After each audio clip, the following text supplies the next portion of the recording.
Good evening, ladies and gentlemen. Welcome to the one and only Rumboyz Fantasy Network, often imitated, never duplicated. It's your boy Rumboyz Robbie, CEO of the Rumboyz Fantasy Network. Shout out to my producer backstage, very smooth, bringing us in here tonight, here live on YouTube and Twitch. Make sure you guys give us a follow on Twitch. Make sure you guys definitely subscribe on YouTube. Most certainly, like, we appreciate anyone and everyone that takes their time out to share the link and put out like their own original posts, like attract people to the show and attract people to the YouTube channel. So definitely share the content. Hit that like button, give us some likes, run up those hearts, all that good stuff. We greatly appreciate it. And yeah, like, throw some fucking donos. Like, football season is getting ready to come up, and we're really about to start getting into the thick of things. Tomorrow, Best Ball Mania video. Before I even plug any of my sponsors or anything like that, I want to first shout out Best Ball Mania draft. Tomorrow, I'm going to do a draft. We're going to talk about the team. We're going to review the team. It's gonna be bananas. I'm gonna do that live, and then I'm also gonna be live for the fight tomorrow. Hopefully, I can get one of the guys or convince one of the guys to jump on live with me for the fights. We are gonna react to the NBA Finals tonight throughout the duration of the show, but we're still gonna talk football and talk fantasy football because it's right around the corner when she comes. It'll be coming around the mountain when she comes. But before we get into all that, before we get into tonight's episode of Rumboyz After Dark, I want to shout out my homies over at GLD Shop. GLD, you see I'm rocking that Commander's chain, that Commander's thing, because you already know that Eric Enemy about to do his thing. Hey, yo, Mike, take it away. Take us to the yacht. Hop out in Miami with my... Hop out in Miami with no land, ain't got no understanding. Out of here, I'm burning, no turn me on, you can't understand. In the club, posted up, they lit up, no matter where I'm standing. Drop GLD for the Cuban link, yeah, you see it there. Might spaz out on some taller shit, no on zero tolerance. Money conversations ain't hard to relate, it's hollering. See my net, they acknowledge it, good friend, girl, where you're not. Yo, man, shop GLD, shop GLD, get your GLD. Just like me, you see, like I said, I'm rocking my Commander's chain. Dodgers have been in a slump lately, so I put the Dodgers pennant away for a little bit. Like I said, we getting hyped for the NFL season. Shop GLD, DM me for a link. Hook the Rumboyz up with credit whenever you shop over at GLD. Whenever you head over to shopgld.com, make sure you think of me, think of Rumboyz. Hit us up. Also want to shout out our homies over at All 22, the brand new fantasy football format powered by PFF. Pro Football Focus and All 22 are here to bring you the latest and greatest fantasy football format that there is, where you and your friends can join a 10 to 12 man league, and you all get to draft a full 53-man roster. You're going to get up-to-date coaches' film and coaches' notes and analyst notes and stuff. It's a really dope platform. We all played on it last year. I'm probably going to, beginning of July, announce an all-22 draft, and we're going to start up an all-22 draft. So I really want you guys to get in on it. Head on over to all-22. Utilize promo code Rumboyz in all caps, okay? Really use promo code Rumboyz. Get on over to all-22. Compete against the Rumboyz in the biggest, most fucking mad house, man. Mad house type of fantasy football format. 53 players, you're setting formations. There's nothing else better, more competitive than all 22, to be honest, when it comes to fantasy football and NFL. Also, I want to shout all 22. I want you guys to really check out Daily Dozens. Check out Daily Dozens. Daily Dozens is a game where you can put in $12, and that $12 on return of investment can turn into $2,400. Who wouldn't want to turn $12 into $2,400? All you got to do is play Daily Dozens. $12 turns into $2,400 when you get 7 out of 12 props correct on our Daily Dozens. So make sure you guys go check that out. Find out what that's all about. Shout out to Champions Round. Link is in the motherfucking description. Alrighty, without further ado, we got to get into the cast and crew. Like I already said, I'm your boy Rumboyz Robbie, fantasy football's heart Robbie. We got to go ahead and get into our producer, the man that is pulling the strings for the show, back behind the scenes. You already know. You already know, yo. You already know, yo. We gonna kick it to Mike, yo. Drop it like it's hot. What's good? Drop the mic, FF. Drop it like it's hot. Drop it like it's hot. Drop it like it's hot. Let's go. Hell yeah! I think I may have a little bit of lag for you on my No, that end. was But, that was on purpose. oh, okay. I was gonna say, yeah, you didn't move. All right, there we go. We got you. We good. We're good. That was scary a little bit. And ladies and gentlemen, no other than TDS Taco. You're on And he's mute. muted. And he's muted. And he's muted.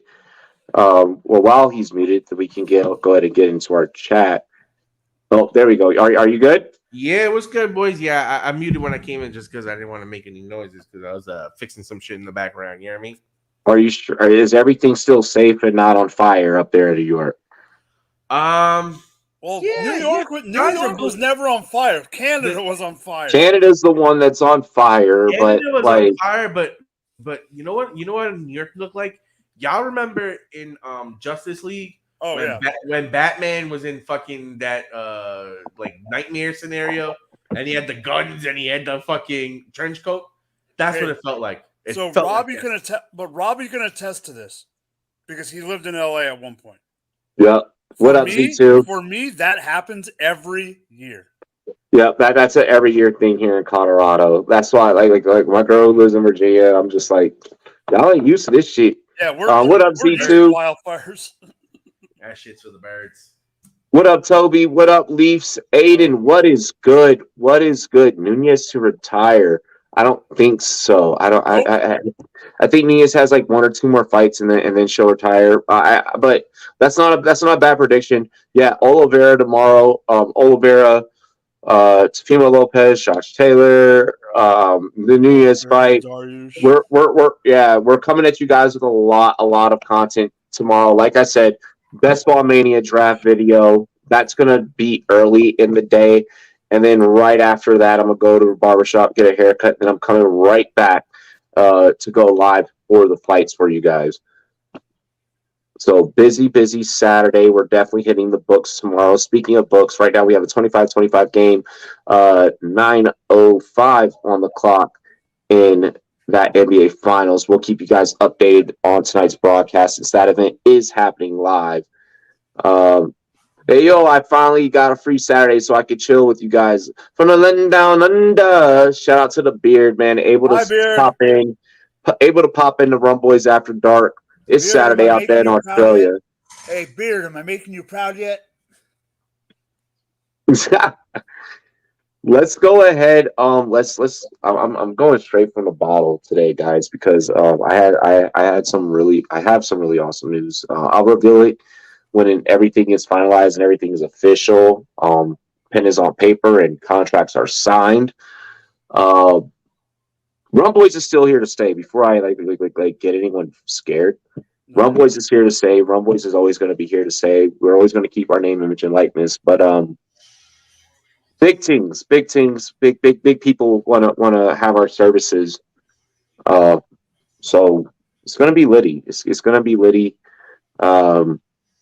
Yeah, I'm excited to expand the Rumboyz family and be a part of another family. So it's gonna be dope.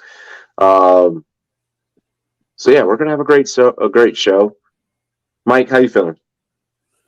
I'm feeling good. I'm killing 2 or 3 birds with one stone. Okay. Hell yes, you're getting the graphics done for tomorrow night. I know. Possibly. You're playing Angry Birds. Yep. No, he's working. He's like Robbie's signing with the Cowboys. Congrats. No, that's not it. But a signing is coming. A draft day, a Rumboyz draft day is coming. Robbie only wishes he could wear this star. Eat my ass. Shut the fuck up. You're telling me that if you were good enough to be in the NFL and you wore the star, you wouldn't do it? Bullshit. Man, listen. If they told you just to be this fucking sideline reporter, to be a Shut the fuck up. If you had to Yes, hold, yes, if I you would had do to it. hold Yes, Jerry Jones yes, and Stephen yes. I Jones' would. I would take jockstrap, the job. you I would take the would. job. But that's not the job. That's not the announcement. I I think. I feel like know. my job. My job will be a lot cooler. Our job as a whole channel. It's gonna be dope for all of us. Taco, how you feeling, bro? I'm feeling great because my boys over here in Denver look like they about to get their first shit. They move into that 3-1, foot on neck feeling. Okay. We'll be Okay. in and out with some analysis of the game. We in the second quarter, so I think it's good because probably by the time we get to talk about the game, it'll be near the. Yeah, it'll be there. It'll be there. Well, we do have a lot to talk about. We have an action-packed show for you guys. It's gonna be litty than a goddamn titty up in here. I don't know if I could say that. You just But did.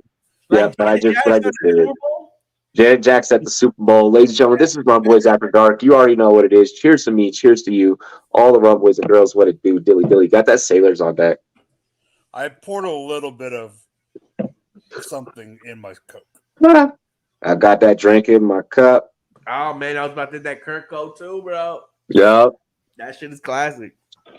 So, fellas, we have a lot that we got to talk about, so we're just going to dive right into it. Again, shout out to our sponsors. Links are in the description. Make sure you check them out. Like, comment, and subscribe. So, Dalvin Cook officially released as of today. We kind of touched on this a little bit, so I don't want to kind of spend too much time. But I mean, you got the Chiefs, the Dolphins, the Broncos, all as potential suitors when we talk about one Dalvin Cook. He's 27, man's 1,000-yard rusher. In general, with this topic, if we want to hit it from an outside of the line standpoint, running backs are getting dog shit on right now. The running back market is very barren, but I feel like any team that gets him is automatically elevated. Let's kind of double down on this one, but not go too, take too long-winded. Where does Dalvin Cook end up and why? Where do you think is the best fit for him and why? We're getting close to the season, so we can't really get too outlandish here. We need to be strategic about what we say. Taco, I'll let you guys. Yeah, I want Taco to go first. Yeah, Taco, I'll let you kind of start this off. Party in the city where the heat is on all night on the beach in the break of dawn. He's going to Miami. Welcome to Miami. That's a team that's fucking built to run. That's a team with Tua, so you want that insurance. You don't want to just have to depend on Tua. You have a team that has some good deep field actions between Waddle and Hill, and then you add a guy like Cook in there. These people ain't gonna know what's happening. And when you think about it, it's a beautiful place. They were trying to trade for him before. It's a good fit when you think about the scheme and his play style. I'm still a bit baffled that one. They fucking were looking to cut a 27-year-old coming off a 1,000-yard season who's been nothing but productive every year in Minnesota's defense, they're getting younger at every facet of the game. What you're saying, but he's still technically in the prime of his career. That he didn't do anything negative. He didn't do anything wrong. I mean, aside from not being healthy, a little bit, but is it really enough when you think about how good he really is for that team that made the playoffs and made noise? And when you think about it, they could be a potential division winner to just cut him. I would have think for his final year, ride him in Madison and just ride out with your dogs. That's what I thought they should have done. So Madison's a friend of the show. Madison's a friend of the channel. We have drafts too. We have all due respect for Alexander Madison. From the fantasy standpoint, this elevates Madison's value. I still think, I still think that this is zero RB season. I still think that you can get away, even with Dalvin Cook officially being released. Maybe Madison moves up around 2 rounds. I don't think that you need to go out and reach for a guy like Madison. How much Minnesota is actually going to run the damn ball is still yet to be determined. I think that whatever team that Dalvin ends up on in a redraft format, you have a better chance of chasing a championship. Maybe investing in a Dalvin Cook, depending on where he lands, which, Mike will get into his take, and then I'll get into mine where I think that he can land and where that fantasy value is going to lie. I think that Dalvin Cook, no matter where he goes, out of some of the options that I pre-listed when phrasing the question, is going to be a more profitable option for you than what Alexander Madison will ever be. I don't necessarily agree with that. From where if you're getting Madison, who's potentially a 3-down back in the 4th round, There's 3 of us here, and I mentioned 3 different teams. You already mentioned Miami. From the fantasy standpoint, I love Dalvin Cook over Alexander Madison.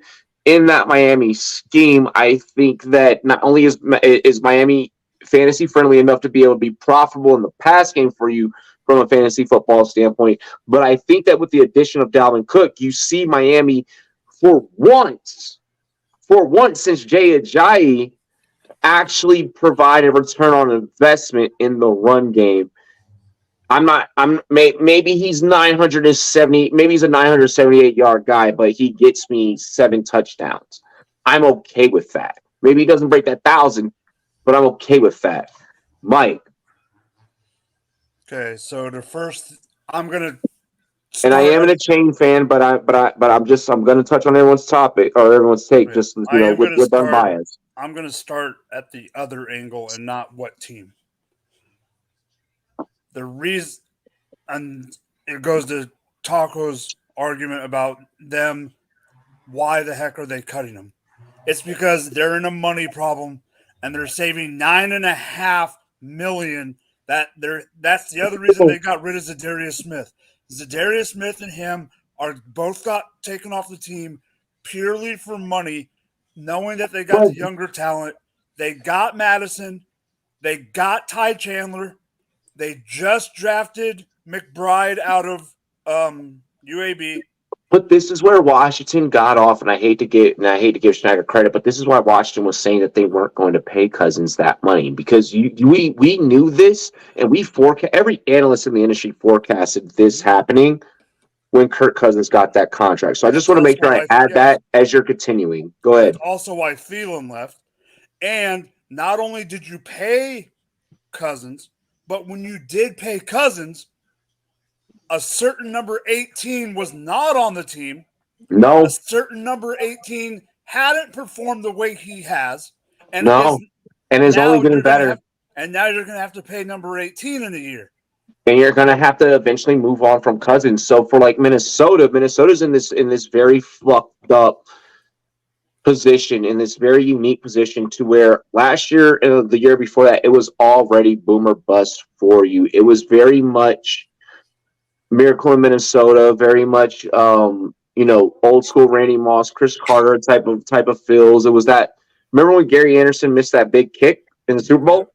Mm-hmm. It was everything has felt like that all over again. Minnesota's the epitome of a day late and a dollar short, and it's because of stupid moves like this. There's a way that you can pay guys and make everyone happy. Minnesota hasn't mathematically figured out that angle, and that's on their GM, that's on their marketing, that's on their scouting, that's on that's on them. Where do you think Dalvin ends up, Mike? Okay, so the only other thing I want to bring up before I go there, I think people, and like you said, you got to hold your horses on this, and Taco's kind of wondering what we're thinking. I think Madison is being overvalued right now. He hasn't been able to do it. He's only been able to produce when he's a complimentary piece. When there's been long stretches of him like needing to be a 2 or 3 game guy, he hasn't been able to do it. And I believe that's why they brought in the youth. Where do I think he's going to go? I honestly was shocked when I got a text from you yesterday. And because before yesterday, the Denver thing really wasn't in play. And when you brought it up, and I brought it up to a Vikings fan at work, the reason I didn't even realize it, but the new GM for those donkeys was in the Miami or was in the Minnesota front office for 9 years. So that was one of the reasons why I texted you with that. So for those of you that don't know, occasionally we'll just text each other behind the scenes. Me and Taco, we will message each other. Mike and I will message each other. It's a thing. We're we have to have these pre-show conversations sometimes. And in Mike and I's conversation, I just randomly hit him. He was on the clock. I was on the clock. We were both at our 9 to 5s, but I was just like, hey, like, let's entertain this for a little bit. And what are your thoughts on Denver? This is a very competitive AFC West. Mike, I know that you're a Chiefs fan, but I know that you can respect what I'm about to say here in the essence that the AFC West actually, what we thought that division could have been last year, I think that this year we're stepping closer into that prediction where teams are going to be there's so much turnover and change that has happened in this division between draft and veterans and et cetera, and coaching staff. If you can 100% sit here and tell me, if you're someone that is not a fan of the AFC West, if you can 100% sit here and tell me without bias that you know for a fact right now here in June the 9th, 5 days before my fucking birthday, when I turned 32 fucking years old, that you can accurately fucking predict how the AFC West is going to come out, you're bugging. Every single team, 32 teams in the league, has 33.3% turnover any given fucking year. No analyst, no handicapper, no one has the data. We have data. No, Chiefs are going to win it because they're the motherfucking Chiefs. So, but to sit here and say you can claim the Chiefs in first, and I feel like that's easy. Yeah, I agree. No, I know where you're going with this. In terms of second, no, it's up for the grabs. If Dalvin Cook lands with the Broncos underneath Sean Payton, I'm getting Mark Ingram, Reggie Bush type vibes between him and Javonte. Okay, so here's I'm gonna actually go a different direction with this. I am a dinosaur in this industry. No, and I'm a dinosaur. I'm the dinosaur. I'm gonna go a different direction than you in this one, Robbie. And I get your point. I don't think it's sold who's going to fit 2-3 in the league. That's not what I'm saying. This is what I'm afraid of. The very first thing that popped in my head when you sent me that message about Denver being in talks was not what's going to happen with the top of this division.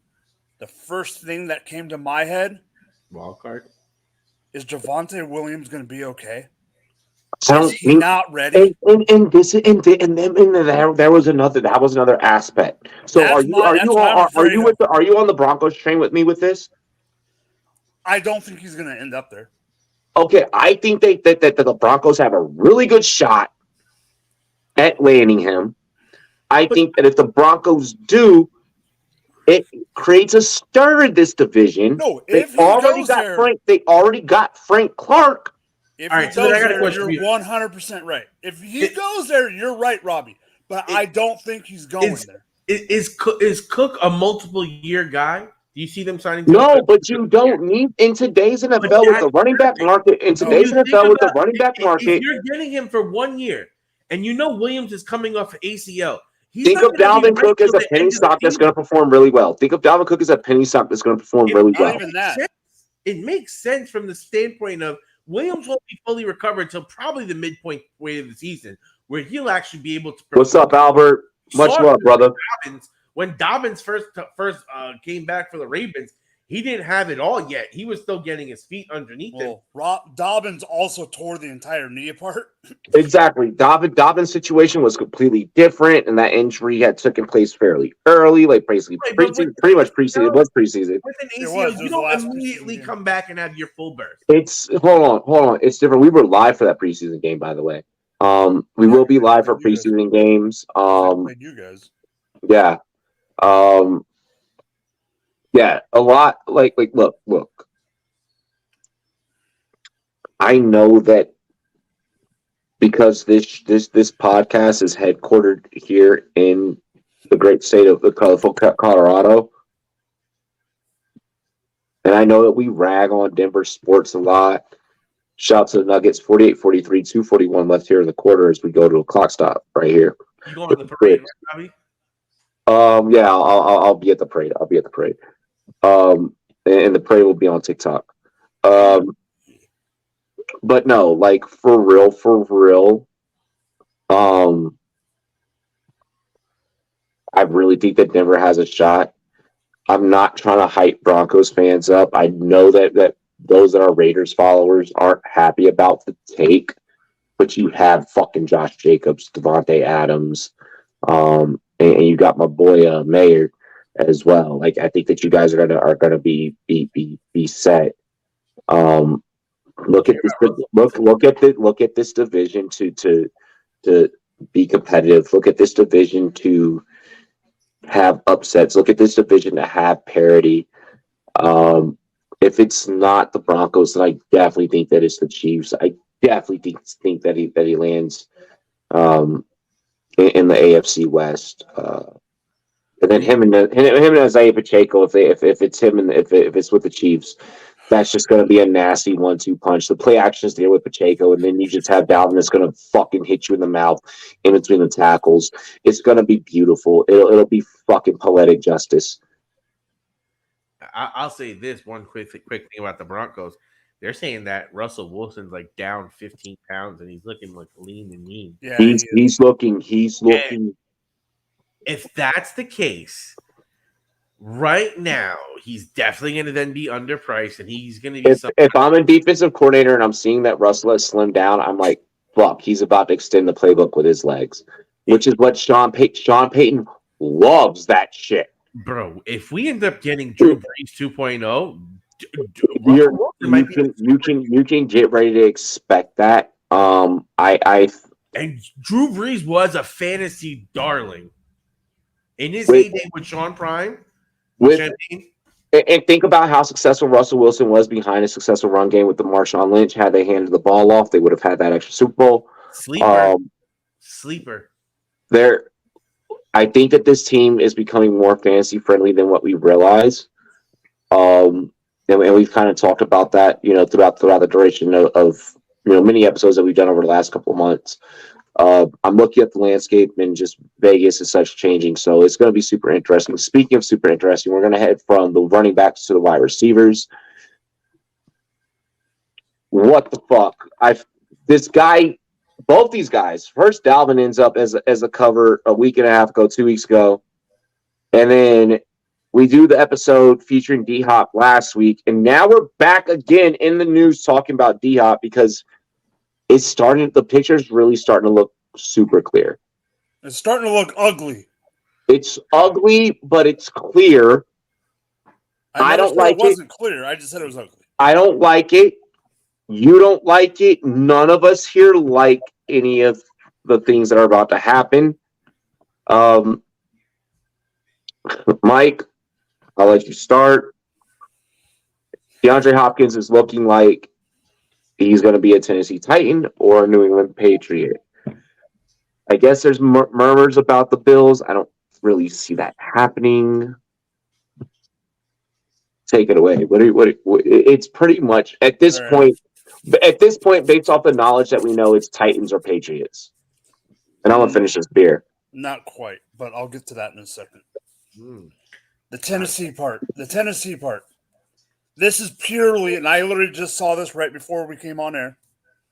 To me, this is purely about, one, the offensive coordinator, the new offense, 1 year new, whatever.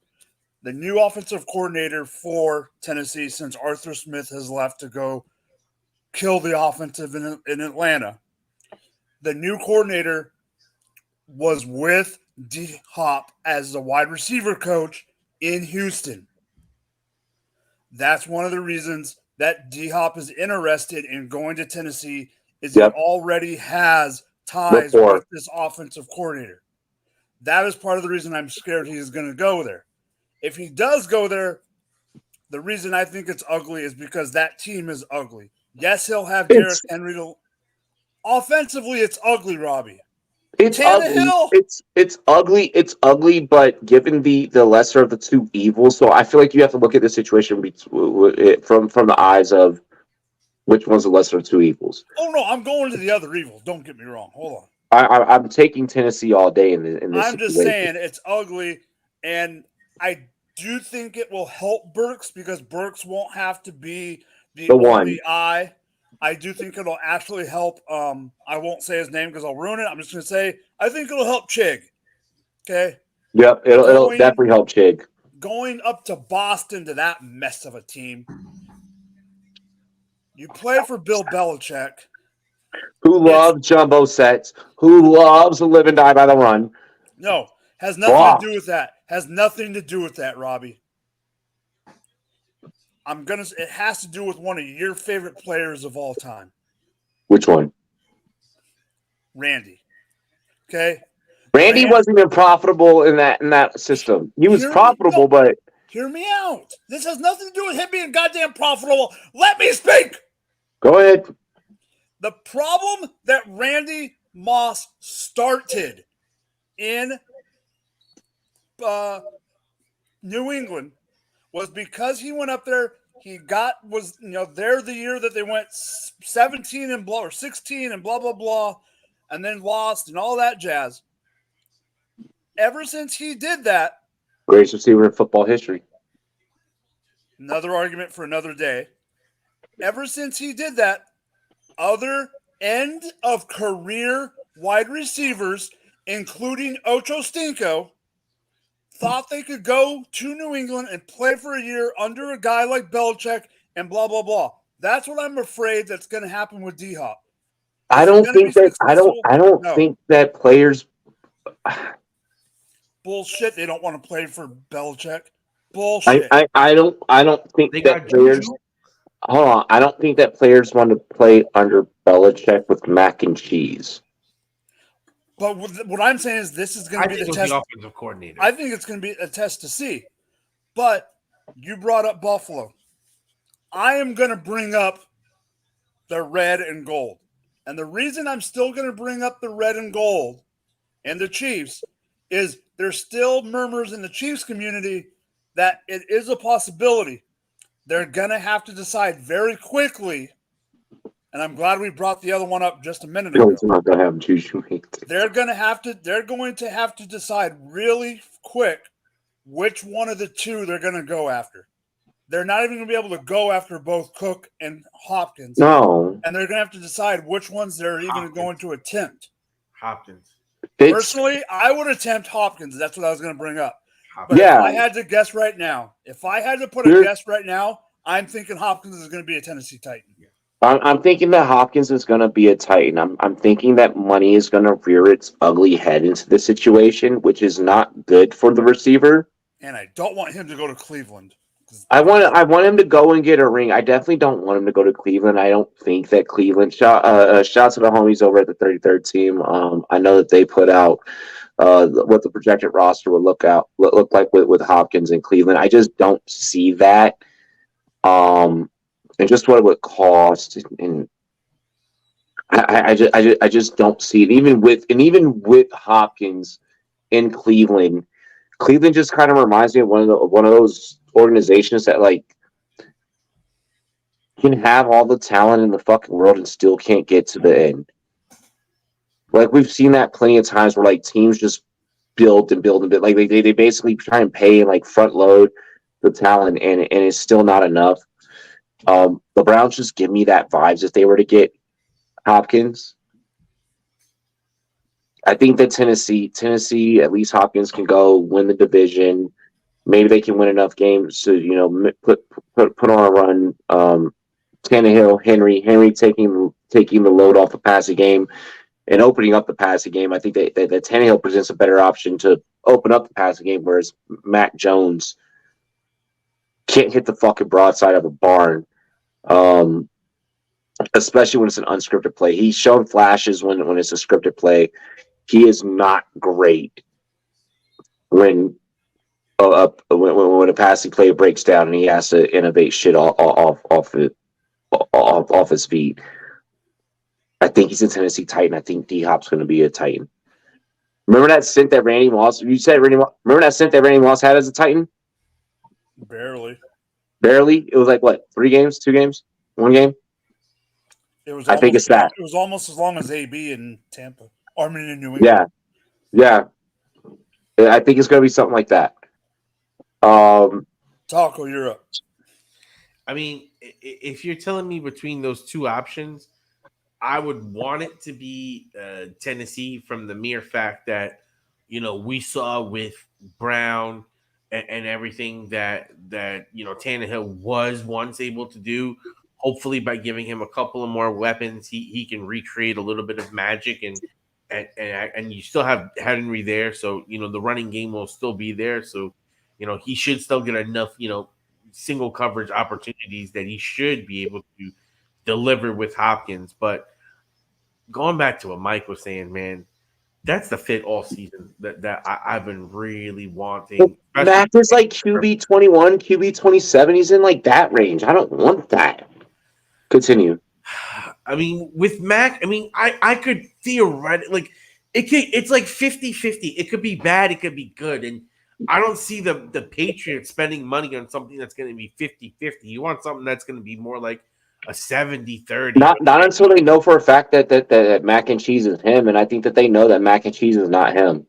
And you just got Juju to give him some like a guy to like help develop, like at least experiment with, at least like that pause. But you got someone there to build with. I really just the Kansas City Chiefs, when you lost Juju, you lost Tyreek Hill, your running game isn't the strongest.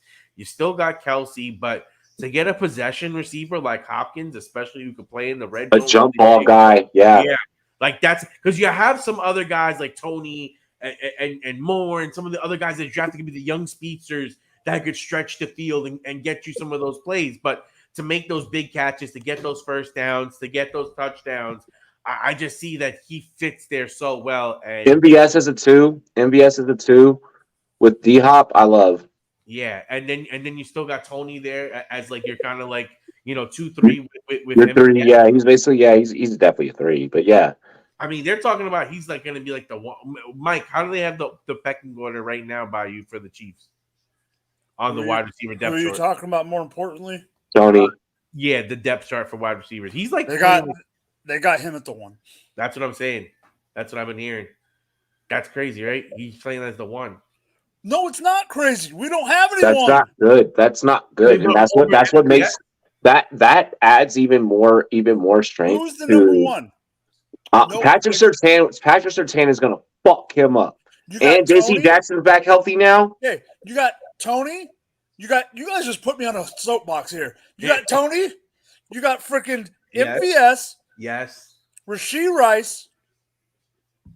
And freaking Sky Moore, your favorite. T-Rex arms himself, Sky freaking Moore. Okay. No, if the Chiefs can land D-Hop, Chiefs repeat. If the Broncos land, or if the Broncos land Dalvin Cook, we're looking at a dead heat. I would love to see both these teams land both these guys. I think that it adds that extra parity to that division. It cements Chargers at 3 and Raiders at 4 before the season even starts. So I think that I like that take. I mean, if not, though, it's pretty much fucking obvious to me that D-Hop is going to become a Tennessee Titan. If he actually wants to have a productive season, I don't see D-Hop in a New England Patriots offense and a New England Patriots jersey providing the return on investment that I'm going to need to win a fantasy football championship. Like, if he was my second receiver, third receiver, which is very well within the realm of possibilities if he ends up as a fucking Patriot. That's when things get interesting, though, because let's just say, because it's perception versus reality. Like, the perception for D-Hop, if he goes to the Patriots, will get so bad. And the reality is he's still an elite receiver. So to be like, how elite that's going to be, like, I could, with Mac Jones throwing him the ball, I could see just barely on the cusp of a 1,000-yard season, but I could see, I could see a lot of red zone work. It's gonna be a lot of jump ball shit. I don't see him stretching the field. Actually, no, I don't see a 1,000-yard season with D-Hop and Mac Jones. I see a 1,000-yard season with D-Hop and Tannehill, because Tannehill will be like, fuck it, someone's down there. Like you mentioned with the AJ Brown. Mac Jones doesn't do that. This man once won a fucking game without completing a single NFL pass. I'm going to tell you the same thing I told you on air that night. You got to give him a break on that one. Stop bringing that goddamn game It up. was snowing. It was snowing. It was snowing. It was snowing sideways. Yeah. He's like, he still should have been able to. Like, Josh Allen wouldn't give a fuck. Let's actually segue. Let's talk about that really quick before we get into halftime here. I'll We let have Madden boy go first. Josh Allen, the cover of Madden. Yes, I do love Zappy. And that's another knock on Mac Jones. It's like your third string quarterback came in and fucking did better than you. All season long. Let's talk about this Madden cover. On the second half of the show, we're gonna break down some fantasy lineups, some hypothetical fantasy lineups. And we're gonna do some predictions and shit. But right now, I want to talk about the Madden cover. Before we get into like Zion Williamson and all this other shit. Ew. Josh Allen. Ew. Over Jalen Hurts. Yes. Over Justin Jefferson. Yes. Over Mahomes for a second time. Over Joe Burrow. Oh, twice. Yes. Over Herbert. Yes. What are your thoughts on Josh Allen? And yes, Josh Allen raising Haley Steinfeld he's balling right now. That man's living life. Taco. That's the exact reason why it was time for him to be the Madden cover. The man got Riz. Let's face it.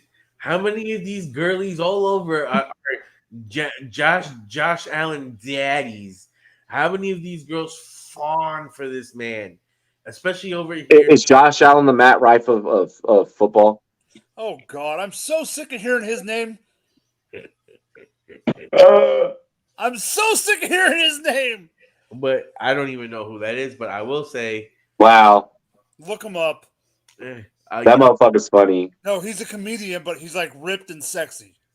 He got ripped and sexy. He was a chubby kid. He was an ugly, nerdy motherfucker when he was on Wildin' Out. Oh, he's on Wildin' Out. He was back in the day, way back, yeah. But I mean, I'll say this, like, the cover is fine. The cover is fine to talk about, and it's cool and all. But as someone that's played Madden and been in the Ultimate Team mode and spent actual money in it, and then watched the degradation of that whole system in the community as it became such a pay-to-play mode and scheme, and the way they haven't developed the game modes and how shitty everything's been. I heard there's an ultimatum. If they don't deliver a fucking good product finally, fucking heads are going to roll and shit's going to change because this contract's coming up soon. So I've been boycotting almost every other year. The contract is coming up soon, and then they also have to make sure they perfect NCAA, because if they don't make Madden work, then NCAA is going to have an uphill fucking battle. Aside from NCAA's name itself is going to save it. Here's my thing. NCAA is fucking up because they're not paying the players more. Here's my thing. If you're going to put fucking Josh Allen as a cover athlete, at least make sure that the interception percentages are going to be accurate, because that motherfucker led the league last year. They don't care about that. I don't even matter. He's the first Buffalo athlete ever. He's the first Buffalo athlete ever to grace a cover Madden. He's the first Wyoming State QB to do it. I don't think this is a big of a deal. Yeah, to me, yeah. Again, it's more about. Hold on. Have you ever met a fucking bandwagon Bills fan? Yes, I have one at work. Yeah, let's face it, they're fans. I've never met a bandwagon Bills fan. I've met real diehard Bills fans. No, the Buffalo Bills. You got to remember, there's a whole bunch out here because the whole Central Valley Fresno area is right outside where he grew up. So everyone now that he's doing good. I know a guy who didn't even care about football. Now all of a sudden, Okay. All right. If you know a player, or you went to school with a player, or like a player is from your area, and you become a fan of like it, like I'll No, representing is one thing, but when you this guy's worked with me for 3 years. He's never cared about the team until this past season. yeah. See, no, That's that's the not difference. like you gotta like. I feel like so for those of us that were think of it like Bane. You know when Bane in Batman, he's like, you were merely born by the darkness. I was molded by it. You know that line. Yeah. You know, like for those of us that were like born into NFL fandom, and me and Jeff Lambert, we had a talk today on Facebook. We were like we gotta face it. Like a lot of people still play fucking single QB. Like it's weird, yeah. You know, QB baby, what up? What up? like What up? we are That's not the him. majority. Like we are That's not when it Paco. yeah. Like when it comes to fantasy, well, we're not just fantasy, but like when it comes to just NFL in general, we're not the majority. Like even when I announced like what my new position is going to be, like this new thing I'm doing, people are like, "So what exactly do you do?" They're like, "Well, I watch football." I'm like, "No, like I actually like Watch football. there's math behind this shit. Like I gotta fucking like there's shit behind it. You know, like people don't get it. You know, it's so it's different. It's definitely different. I think that Josh Allen. I think that Josh Allen deserved it. I don't think that there's that there should be a conversation about not deserving it. Do I think that Jalen Hurts having made it to a Super Bowl, the contract, the agent situation, having a black female agent, I think that could have worked out better. I think that probably could have sold more copies. Um, I think that even if you were to take Josh Allen and Joe Burrow have kind of like the same storyline and like a day late, dollar short when it comes to like making it. But at least like Burrow did take his team to a Super Bowl and only lost by 3. Like the Josh Allen thing is a little bit weird to me just because it's like you chose a franchise that's already been cursed since the Jim Kelly days to be the cover athlete with the Madden curse. The Madden It's curse. just weird vibes to me. The Madden curse isn't real, man. Look at AB. Yes, it is. Look at AB. Look at Mahomes. We don't know what's going to happen this year.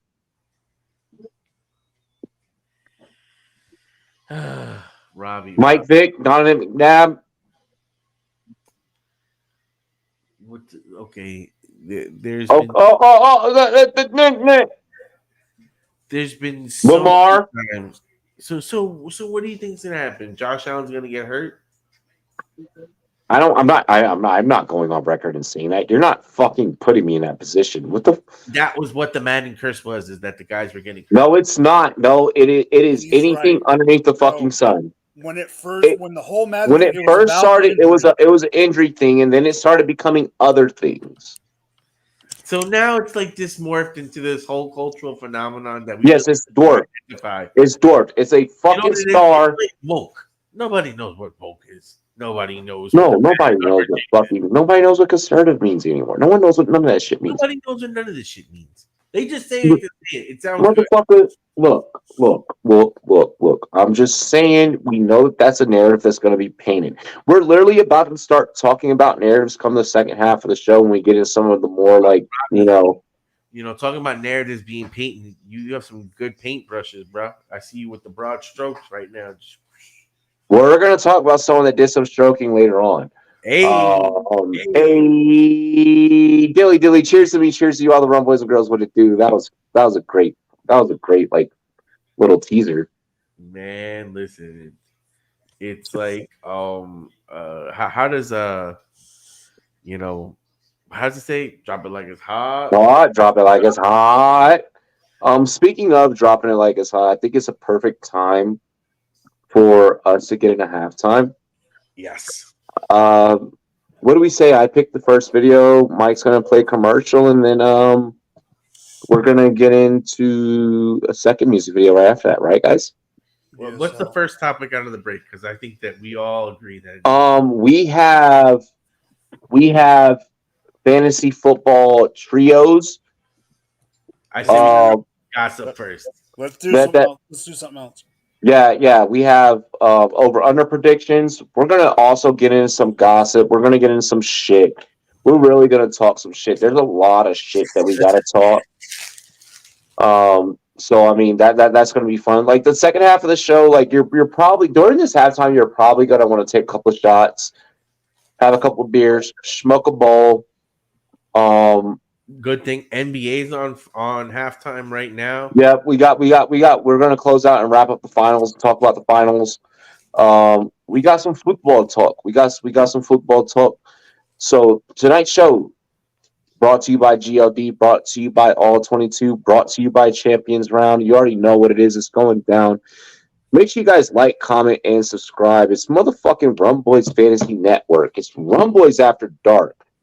We got a lot of content coming tomorrow. We have fight night tomorrow. We're going to be covering not one but two fights, one in the UFC and also in boxing. Hopefully one of these guys join me. We'll see what happens. We also have Best Ball Mania, right? Yeah, we're doing Best Ball Mania tomorrow. We're doing a draft tomorrow. So we got that popping off for you guys. Let's get into a music video. I wanna bring back them reggaeton vibes. Y'all know what I mean? Y'all know what I'm talking about? Yeah, Yeah. after seeing your post, yes. Dale, touchdown, a touchdown. We're gonna get into that track. Hold up. I gotta find it. Because I haven't played that video in a hot minute. Bang.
Hop out in Miami when no land, ain't got no understanding. Out of here, I'm burning, don't turn me up, you can't understand me.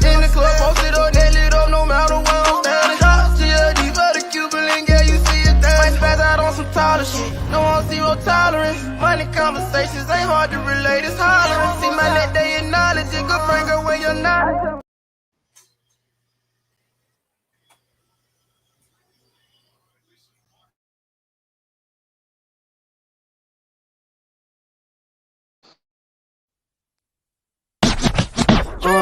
I ain't waiting a second, I'm going in now. No freestyling, no this and pin pal shit. See, I don't make moves to get rich tough and quick. And I only fuck with bitches who be slobbing on that. I can get nasty, but I'm usually with a cash be. Rolling weed, sitting back, blowing shit to Cassie. I ain't doing it for the rich way, so I brought Rich Ray. When I come around like Dominic, look this way. Right into my own shit, I swear I be doing the most shit. Give you hits like Tyson and giving you vibes like Bryson. Certain things in life be so expensive, but I buy some. Certain things in life be so enticing, but I can't try some. You looking for what you looking for, yeah, I'm the item. I'll hold you down forever, you my nigga, yeah, item. I'm coming for what you say you hold, I'm all about it. Blinked up, turn the beat up, now we clouded. Feet up on heat up, red Jordan ones. Niggas needing shills, I'm clapping shit, man, I'm the chosen one. Neck wrist on freezer like magnet. On my Taka and Chris Brown, I can handle it. Let me handle it, smoking like the candle lit.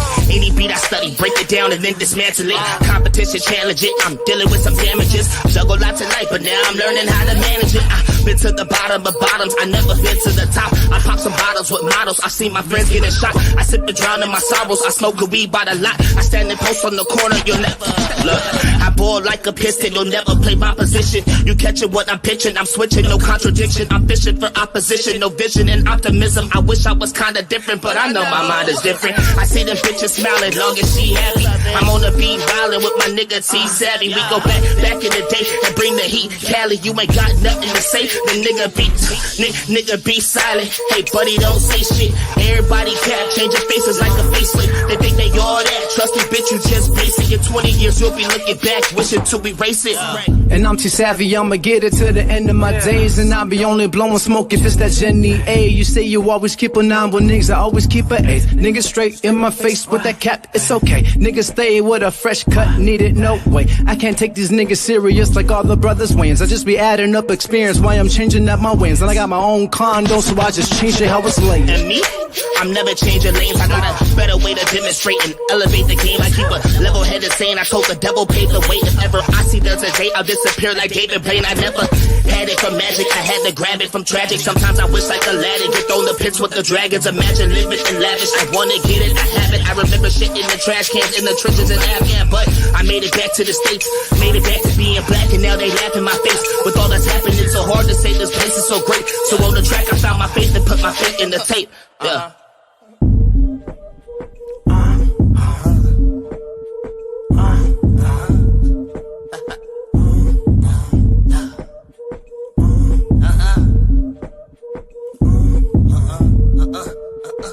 Hey, whole lot of Rumboyz. Got of Rumboyz shit. Let's get it. And that's it. Rock. Young Savvy Lifestyle. Peace.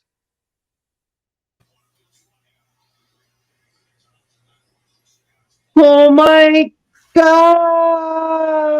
It's the Rumboyz Fantasy Network.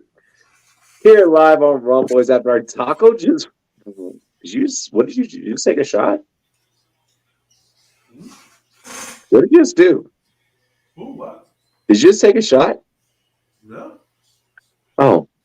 I was say, wait for me, motherfucker. Nothing in my mouth. Yes, yeah, yeah. Yeah. No comment. They're Harry and David's. Oh, Yeah, whoa, is that whoa, it? there, Wait, buddy. You have Harry David's? That's You disgusting. guys, Harry and David's nuts in my mouth. They're mixed. it's them Giants nuts. I'm not even gonna. Nuts are salty. I'm not saying nothing. Daniel Jones. Yeah. Well, I mean, since Peng's not here, somebody got to pick up the slack. Oh my fucking God! Cheers to me. Cheers to you all the Rumboyz the girls want to do. Dilly.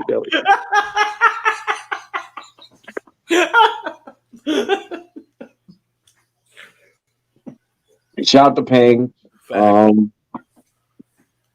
I'm speaking of Peng, man. I'm super excited for tomorrow's video.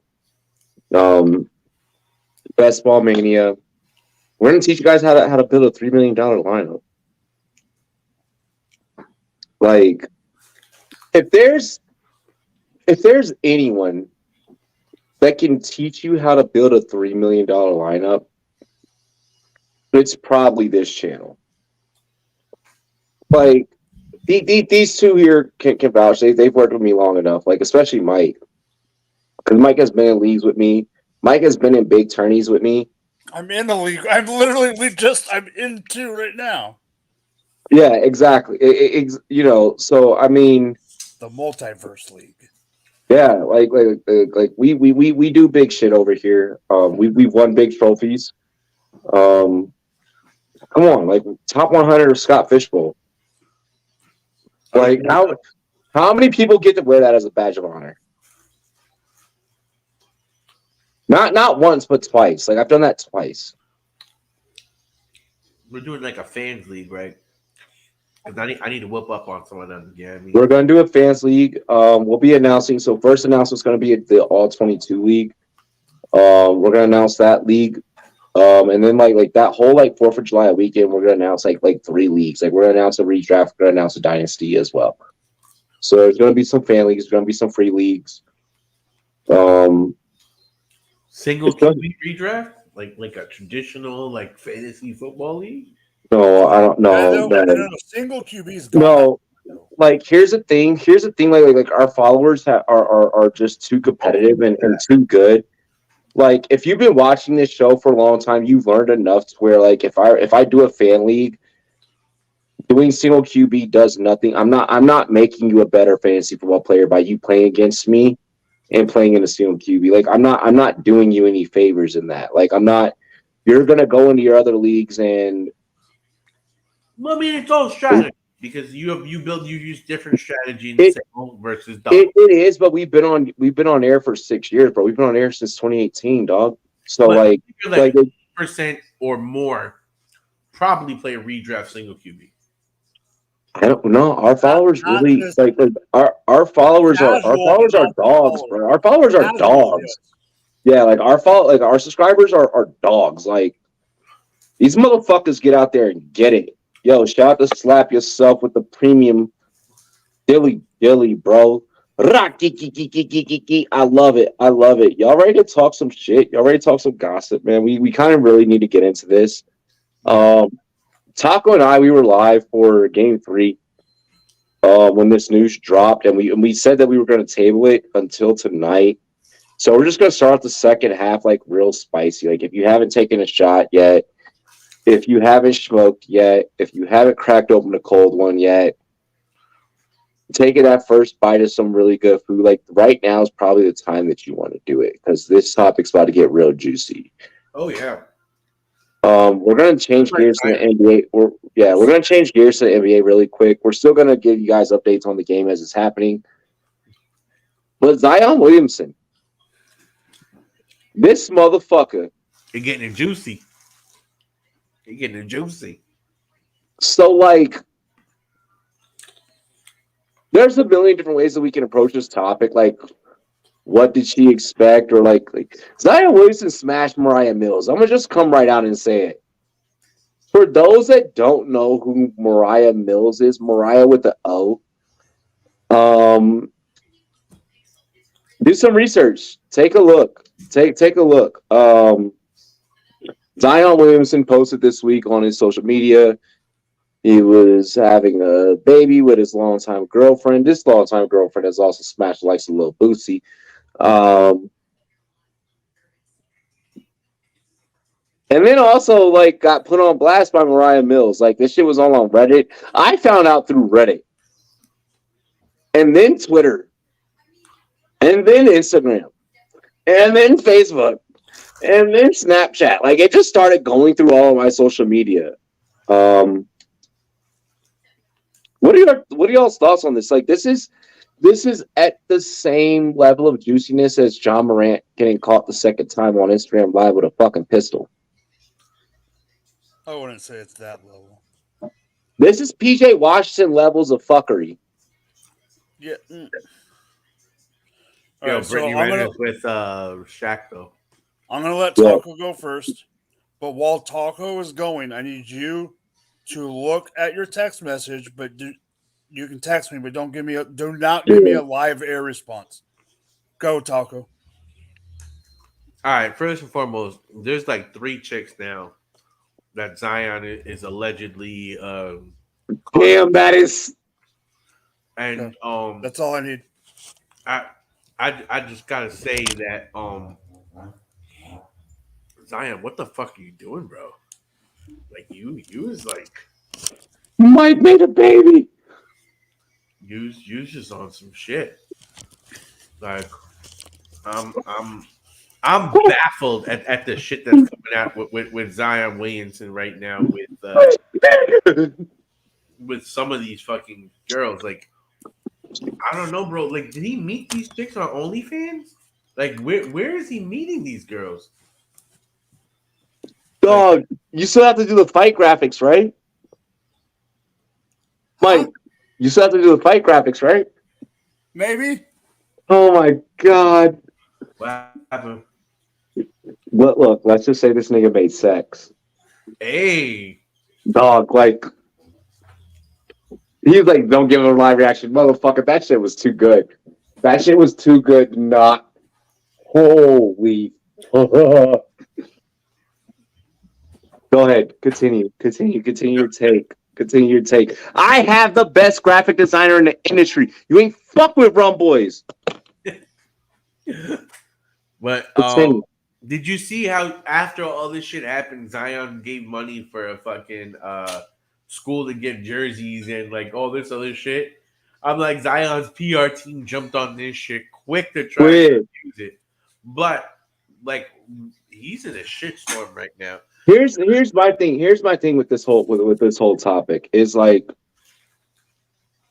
bro, he could do much better. What the fuck is going on? I ain't mad at him, and like it's gonna sound very fucked up, but like, no. Here's the thing. I'm mad at him from the standpoint. It's like, bro, what the fuck are you doing? Like, that's your wife. So let me first preface that. But like, if you out here, you want like young bachelor life, like you know, bro, at least go out there. You ain't played. You've played a total of what, 29 games? Dog, you're not him. You're not Timothy like that. Like you're him as an athlete. Like when we talk about NBA players, like motherfucker, you ain't done shit for your team. He's a hood legend. Exactly. You a hood legend, bro. Like, I'm sorry, but your knees were good enough to get it off of Mariah Mills, but you ain't good enough to play for the fucking Pelicans and at least get an 8th seed? No, dog, fuck you. Fuck her 8th seed at like 50 games? Bro, here's my thing. Your game, I get that she's a porn star. Your game does not constitute hitting that. Your game does not constitute smashing that. The details that she leaked about y'all's sexcapades, bro, you hitting that like you fucking Dennis Rodman for the Chicago Bulls, and that's Carmen Electra. Like, bro, you ain't him. You not like I'm not trying to sit here and say no hating ass shit because he got his and he did his. I'm not hating on that. I'm hating because you're not an all-star. You trying to smash some all-star pussy. What? That's what men are supposed to do. They're supposed to go out their league. Bro, yo, you remember when Kevin Federline got with Britney Spears? Yeah. That's what this reminds me of. What? You got her on the internet, running around all crazy and shit, talking about you, bro. You must have really did your thing. You gotta remember, Kevin Federline worked with her as a dancer. That's a different thing. But it's the premise of like bro, like if you want to compare this to freaking Pete Davidson and Kim, I'll give you that. It's that. It's like, bro, she could have actually had like a real ball player. Like she could have probably smashed Jimmy Butler. She probably has smashed Jimmy Butler. She could have had Jamal Murray. You know, like Nikola Jokic, like fuck, like get a fucking all-star. No, you want to know what? No. You want to know why? No, you want to Austin know Reed's got Zion Taylor is your Swift right now. all-star? Austin Reed's got Taylor Swift right now. That doesn't matter. You want to know why she wants he Zion really? compared to Reeves? Zion's getting paid $40 million a year, mofo. That's why. But he's ass. Doesn't matter. $40 million. You going crazy over Mariah Mills? Am I looking at the right girl? Bro, she bad. She bad. I would do it. I would do it. Taco never said he wouldn't. He's just saying. No, I'm saying straight up, like if No, he the is treatment, pregnant. listen, the treatment that he got, the treatment that Zion got, I would gladly do the exact same thing. What? Get a pregnant wife and then fucking get a couple mistresses? You evil son of a bitch. That's my. He's like, you evil son of a. What's fucked up is like Taco's not wrong.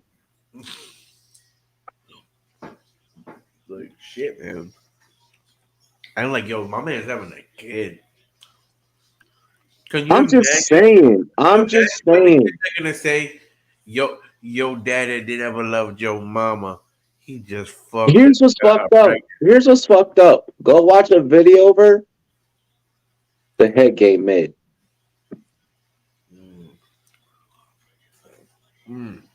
So Zion, I don't blame you, kid. I ain't mad at you, Zion. Zion, I actually low-key kind of respect you. Of course, Robbie would. Because if that's the type of shit that I'm getting, bro, she sent him the pictures that we all see on OnlyFans. And I ain't got an OnlyFans, but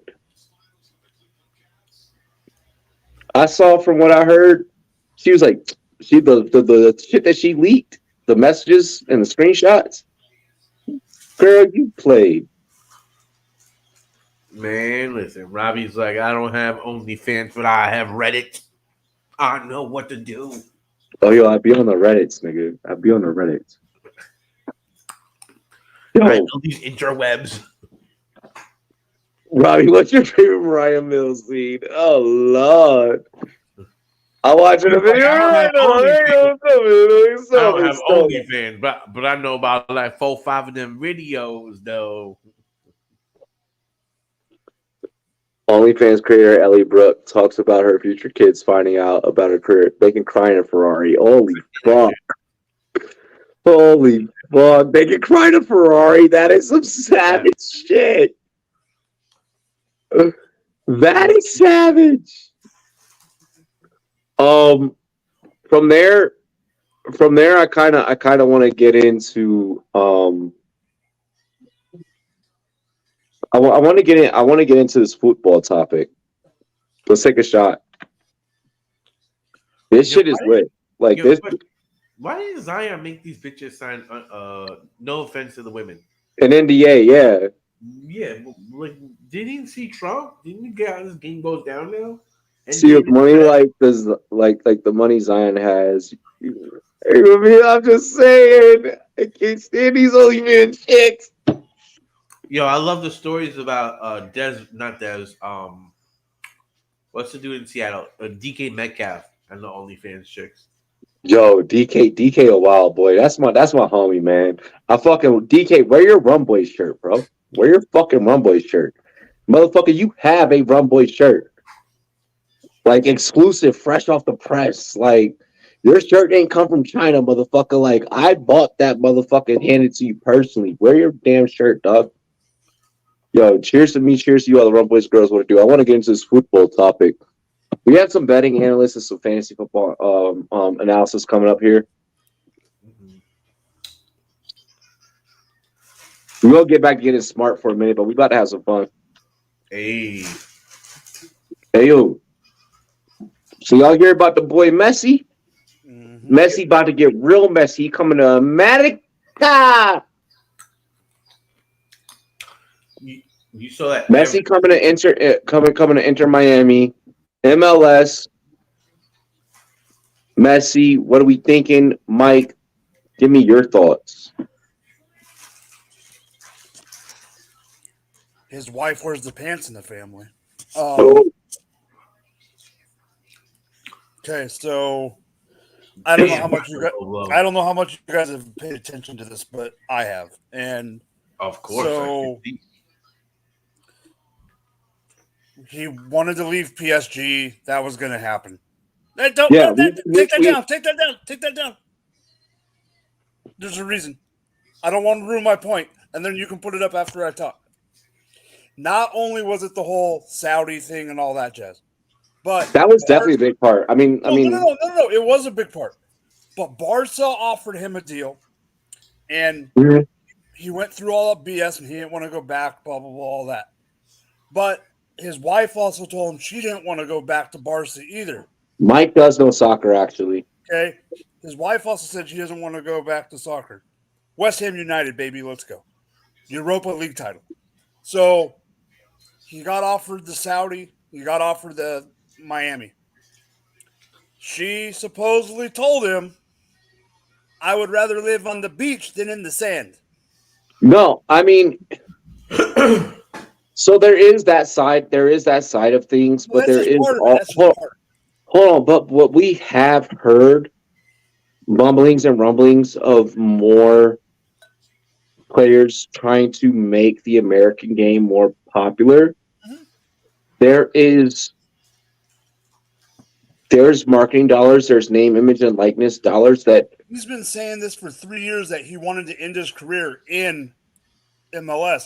And back then he even said that he wanted to play for a guy named Beckham, who happens to own what team? Exactly, Miami.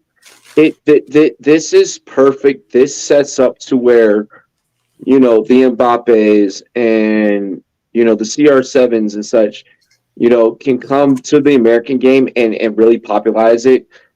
I don't expect this to be the end. No, and it's been going for how long? You had Beckham, Chicharito, Zlatan, all those guys. Thierry Henry. Yeah. Yeah, Thierry Henry. But here's the other thing that the biggest thing to me is. The biggest thing to me, and it's gonna happen later on with other players. Everyone complained. Okay, everyone complained about. I mean, even baseball fans hate the fact that Apple had the contract, and there's certain days of the week that you can only watch games for baseball on Apple. Okay. The whole season of MLS, there is some games, but MLS has a full year contract with Apple for those streaming services of the entire season. Why is this important? Because Messi, with that new stuff, everyone's mad about it. Messi is the first player, just like in boxing and MMA or whatever. Messi is going to be the first player to get shares of the streaming money for MLS, and it should be though. No, I'm not saying it shouldn't be, but because of the new way they're doing the programming, this is the first time that's been able to happen. It would have happened to Beckham if they had it then. Yeah, if they had it back then. Like this is popularizing the American game. I've wanted something like this to happen. MLS hasn't been as poppin' and as popular. It's another topic, but I don't think MLS will ever be great until they decide to. The problem with soccer and soccer real fans that also follow the stuff overseas, like some of the friends we like TK and Joey Wright and all those guys, and I've talked to Joey about it. Part of the problem with real soccer fans is sports in America is different. Soccer does not have playoffs anywhere but the U.S. Yes, relegation until the MLS decides to do relegation. I don't think MLS will be that great. No, you're right about that. You're right about that. But again, having big names, bringing big names, elevating the game, elevating the level of competition. Seeing guys, there's gonna be some guys that are gonna step up and master class, because it's like, oh shit, they never got the opportunity. Now they realize they're facing, a guy like Messi. They're the Hollands, there's the CR7s. so on and so forth. Those guys are going to come to the American game. I think that the American game is going to start investing more money following this. This is going to bring enough money to be able to for other clubs to start investing. I have a couple of friends that work with major MLS teams and MLS players. This is huge. I want to see it grow. I haven't seen the MLS game be a popular brand basically since Freddie Adu for me personally, from a regional standpoint where I grew up. Yeah, out here, Zlatan was massive. Yeah, exactly. I mean, LAFC. I'm a huge LAFC fan now. Been one for about the past 3 years. So I mean, I'm excited. I'm excited. I think that there's some good things are gonna come out of this, and I look for this to really grow the game. PJ and Liv also partnered up. I mean, what do you guys thoughts about that, really quick? Let Taco go about soccer, and then we'll circle back around. Yep, go. Well, I'll say this: the deal that Messi got is one of those revolutionary, groundbreaking deals where the next mega athletes, when they start switching over, maybe if like LeBron James decided to go to China or something like that, will be the next kind of time that you might see something like this. Like they're giving percentages, like Mike was saying, of the season pass directly paid from Apple to Messi. He's gonna get a chance to get shares of the club possibly when he retires. Beckham was one of the first players that came and played over there, and then went and bought the franchise, and now it's turned it into a huge franchise that's worth a lot of money. He's gonna get a percentage of shirt sales for the club directly from Adidas, and also every MLS franchise helped contribute to getting this package. So it wasn't just the team that got him. All the teams were understanding how much he brings to the game, how much eyes. It's almost like, and this is on a much bigger scale, obviously, what PFL did with Ngannou. They knew, like, even Ngannou, okay, he might not live up to the contract for the fight, but the buzz and the hype and the validity that's going to give, we can get some steam off of this. Like, think about how many people now are talking about the PFL that never talked about it before. It's the same thing with Messi. Messi's going to bring so many fans. And now when he's touring around the United States and you have some kids and you have a chance to go take your kids to go see Messi, guess what? You're going to do it. Guess what? You have an older dad that's been watching. He's already sold out all of Miami's games. Everywhere. The road games are going to get sold out. It's going to be high tickets. He's a show. He's like a Broadway show unto himself. This man is one of the best soccer players to ever play the game. People have admired him from afar. He's the most followed person on Instagram. He immediately got that franchise to be one of the most followed teams in all of North America. So we've already seen the Messi impact. What he could do could basically revolutionize soccer because he controls that much power right now. So that's my take. Yep. We still got an 8-point game here in Denver or in Miami, I should say. While we're waiting for Robbie, I'm going to circle back to the other topic. I'm right back here. Which one are you circling back to, Mike? I'm going to Liv. So the PGA and Liv thing. Yes, I am. Robbie knows this. I've gone to a couple tournaments. I don't play, but I'm a big golf guy. When it comes to all that, my father-in-law. What the fuck is happening in this game? Rim's getting broke. Lady's getting hurt. We're gonna get into it. My father-in-law is a big golfer, so I've talked to him over and over about this. If you don't know the name Pat Monahan, you need to learn it. Because this guy is one of the biggest hypocrite pieces of shit I've known in a very long ass time. Who is this guy? He is the commissioner, was the commissioner of the PGA. There's a Karen being thrown out of the game. Now he is the head honcho of this new conglomerate. The problem is, this is the same guy that complained last year that anyone that went to Live, is a piece of junk. They're only going for the money, this and that. And, Now, and guess that's what? exactly hold on, but that's exactly where my mind went. What up, Nate? Big ups to Nate, man. Longtime friend in the industry, Yo, man. We Nate. gotta get him on the show. What's up, Nate? So yeah, he's a piece of junk. When it comes to this, and the reason I wanted to bring this up right after the messy talk, there's a reason. So this group PIF that is now taking over that did it. Yeah, They screwed over Greg yeah. Norman. They screwed over Greg Norman because Greg Norman, who was the commissioner of the Live, didn't even know this deal was being made. He sold his ranch in Montana to put the money up so he could do it. Fucking layup by Aaron Gordon. Keep going. But my point, the whole thing is, it's a whole shit show from the beginning. But the PIF, this group in Saudi, right, is the same. The guys that just made the deal and are going to run. They were the same guys that were pitching to Messi, yes. They're the same. They own 5 teams. So, they own 4 teams in Saudi League, and they own Newcastle in the EPL. So here's where I'm.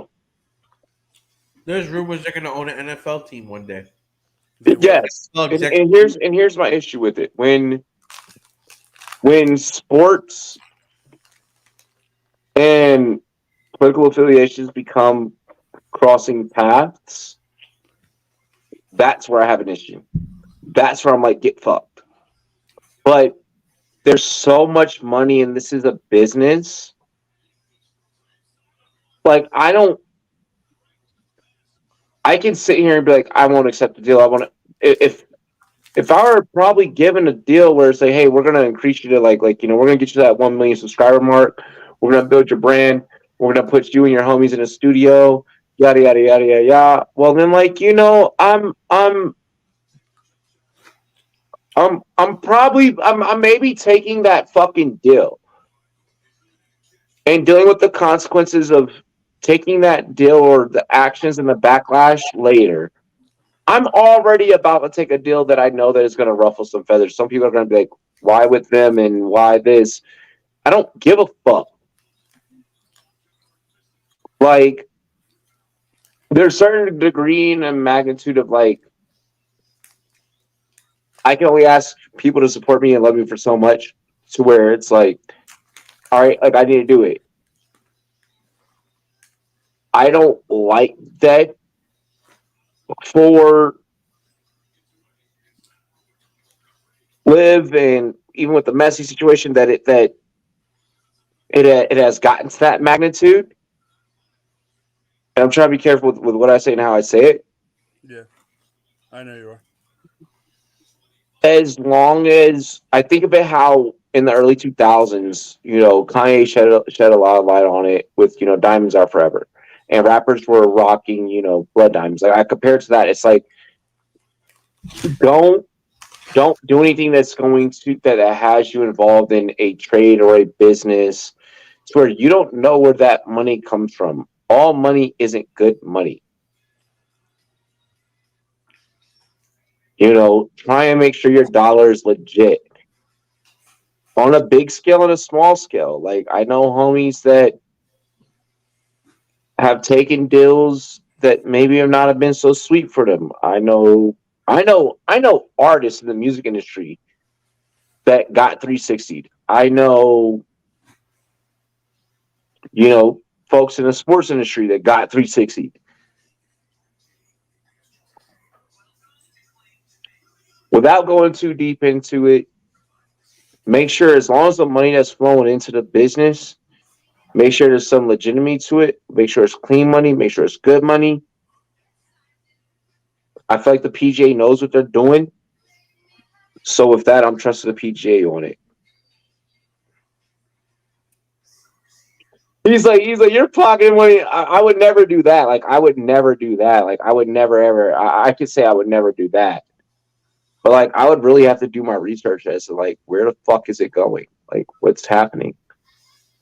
But I think the PGA has this one figured out. I would hope so. I hope so. I hope the PGA has it figured out. For real. I really hope so. Hell yeah. The PGA is full of a bunch of fucking hypocrites, and they're all about the fucking money, and they just can't come out and admit it. I mean, at the end of the day, that's what it's all coming down to. So you know what? Go fuck those guys. Yeah, what's his name is a hypocrite. Dog, but they all are. That don't make it right. I mean, it is what it is. We can't. No. They got the power, and it is, But it's But- like Dana White. Dana White's a fucking hypocrite himself. Like, look at what he's doing. Yeah, we're gonna talk about the UFC and the WBC at the end of the show. We got some boxing and some UFC that we got to talk about.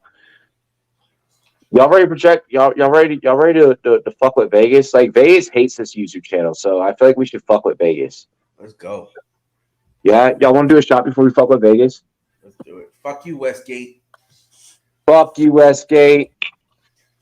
Cheers to me. Cheers to you all, the Rumboyz and girls. What it do? Let's fuck with Vegas. We've been talking futures a lot lately, right, guys? Oh yeah. So I feel like it's only right that we keep that trend going. Shout out to all the sports books. Like even if you don't like us. With the books. Have you guys heard about Watson looking so good? Yeah. We're not talking about that one. We'll save that for our sportsbook live show that we'll go live for next Wednesday. Shout out to Mike for already having that graphic done. But we'll be on Rumboyz Sportsbook Live probably next week. We're gonna start getting into our normal routine of streaming and shit. So private chat. Yeah, I just saw it. Do the normal ones for the fights. Same as the night. Yeah. Normal ones. Normal guys. I just didn't know if you wanted all or not. Yeah. And we haven't closed. Like, once we sign that other contract, we'll put that other logo there. Well, I don't want that right now. Exactly. Yeah. Too much on my mind. Okay. Exactly. I know. You're killing it. You're doing a fucking amazing job, Ali. But give it up for our producer, guys. Oh, give it up for our producer. No, just wait till you see this. Just wait till you see this one, okay? Well, we have to cover 2 fights, so I hope we get enough attention on both of them with that graphic. Maybe. Do your thing. So yeah. Let's get into predicting some over-unders. Shouts to all the sports books. We're going to take you for all of your money. This is your fault. We didn't do this. You made us enemies, right, guys? Yeah. Yes. Hell yeah. Let's get into it. You need people like me. So Mike called it last week. We worked top to bottom, or we worked bottom to top. Do we want to go bottom to top again? I say yes. All right, we're gonna work bottom to top. We are gonna start with the Arizona Cardinals at 3-14 over under. Taco, take us away. At 3-14, I'm gonna say I'll say over. 4 wins isn't terrible. Kyler Murray should be back at some point. I obviously think that they're going to be one of the worst teams in football, and with no Kyler Murray, they're not going to probably win that much. But I mean, that's a dicey one. Really dicey. But I'll take the over, I guess. I don't have that much conviction on it though. Not a bad take, honestly. So Taco prescribing to you guys to take the over on that 3 games. Last time I checked, the Cardinals were at 3.5. That is a pretty juicy line. I'm gonna personally hit it right on the nose. Mike, what are your thoughts? Right on the nose, huh? On the dots, number 1 or number 2 pick in the NFL draft. Okay. So then let's move on to the 7 and 10 rounds. Let me throw that back up there really quick because we're gonna try and while giving these takes, take a mental screenshot as we continue to throw this up throughout segments of different teams. 7 and 10 Browns. Mike, you're on the clock. 8 and 9 over. 8 and 9 over. Are you including a potential DeAndre Hopkins addition to this prediction or no? Absolutely not. I like that take. That's very solid. Taco. Wait before we go to Taco. Before we go to Taco, pause. Yes. is should do you feel give me a percentage between 10 to 100%. How do you feel about beating Vegas on that Browns tape?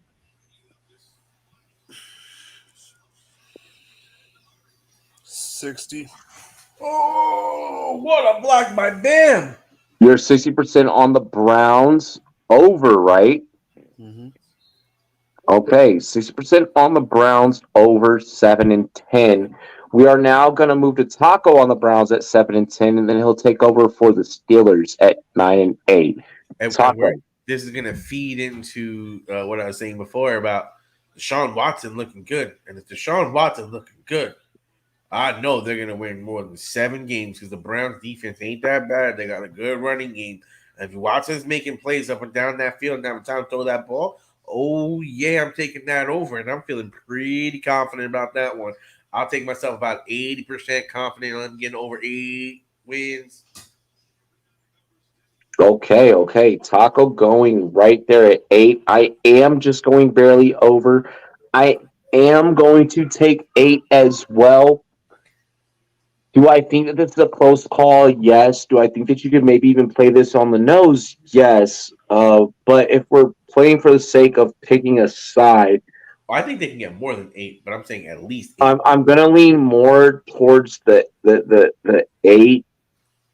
It's just by a barely. I don't think that it's any more than 8.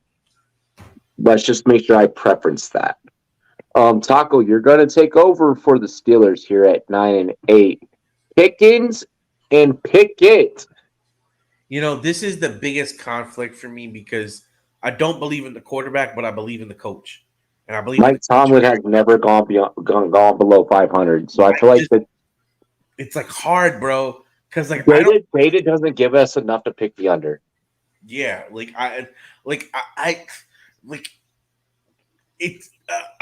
like Vegas. I fucking hate you. Like this is Taco. I know that you say a lot of off the wall shit at times, but you're a good enough analyst where I feel like all three of us right here can probably agree on the over, if not right on the nose. Like over. I was actually leaning the other way. Really? Yeah, I don't think. I think that the Browns are going to be better than the Steelers. I think the Steelers. I don't know. I don't know just because of the Browns historically don't. The one thing that's always missing, the Browns can have talent on the offense, and they can even have talent on the defense. Like this team once had Terrell Suggs. Let's remember, But I've seen this team build the roster and just be short on the coaching side of things, and I can't buy in. I can't buy into the coaching scheme. For everything that you said and for all the negative things that we know that have transpired, at the end of the day, on the football field, Deshaun Watson is a fucking monster. So okay. So you have the football field. You have over with Browns. You're taking under with Steelers. Yes. Okay, that's a sensible take. You're able to defend that. It's tough. Like that's a 50-50. But you're able to provide a defense, so I'm okay with it. Yep. Mike, you're doing the same. I'm hedging my bet. Okay, you can't do that for this segment. I know. Listen. It's either on the nose, over, under. I know. Will you listen to me? I'm saying over. I'm saying over by 1 game. Okay. However, I am more confident that it would be even than over. So you're gonna play on the nose. If I'm betting, if I'm like you said, if I'm giving percentage, this is a betting segment. I would say on the nose, but I do think that with Tomlin, here's the difference. I'm the opposite as Taco. I think Pickett is going to take a step forward, and I think that is the reason it's going to be over. I think that we're entering a new era of the NFL. At some point, we have to start projecting for these younger QBs that have taken over for the older generation. to begin being great. I think that we have been spoiled by a lot of the football that we've had in the past year since our childhood. With that being said and being stated, I'm in agreement with Mike that Pickett does begin to take the next step. I am going to go over for the Pittsburgh Steelers at 9-8. 9-8 for the Seattle Seahawks. I'm going over. Absolutely. I'm going over. That receiving core, the backfield. We're going to kind of touch on that when we get into our fantasy football topic here. I'm in love with this offense, so I'm just going to leave it at that. I'll give you an exact amount: 11-5. I mean, 12-5 or 11-6. I'll go 11-6. I'll meet you at 11-6. God damn! What a beautiful graphic. The fights in Canada. I know. I just wanted to make Dog, sure. you snapped. You snapped tonight. I don't know what the fuck got into you tonight, but you snapped, motherfucker. This nigga Mike went the fuck off. I'll be honest. I like this one, but I'm proud of the one. I'm proud of the other one. The other one's sexy, and not because of whose face is on it. No, you're wrong. The color scheme, the way the font popped, the way that everything kind of went together. I made you pixelated enough to make it look cool. You snapped. You snapped hard as fuck. And you like the photo I used because the other photo because that was not the photo that I told you to use. I know the other photo wasn't working. Yeah, it didn't work right. You snapped. No, you fucking snapped because that was you going out of what I said, and you were just like, let me shut the fuck up. You gave me enough parameters and ideas. Let me just go in and like, it's like when a rapper goes in the booth and just drops a clean verse and it's just like first take. It's just like that shit was that fire. So like, no, I'll show you this shit later, bro. I'll show you this shit here in a minute.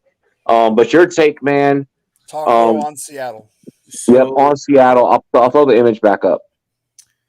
So I guess we probably have differing opinions about this division because I think that it's either going to be a push or an under on this Seattle team. I'm not completely sold on Geno Smith. I know that these guys have a solid defense. They have some good receivers. The running game is talented. I'm just not sold on Geno Smith. I know that he had a good year last year. I know that he wasn't all pro and all these great things happened, but I got to see it again before I start putting money on it. I'm expecting more aggression back to kind of who he is, even if he just like comes down a little bit from that. I think that's part of the reason why they got an extra receiver.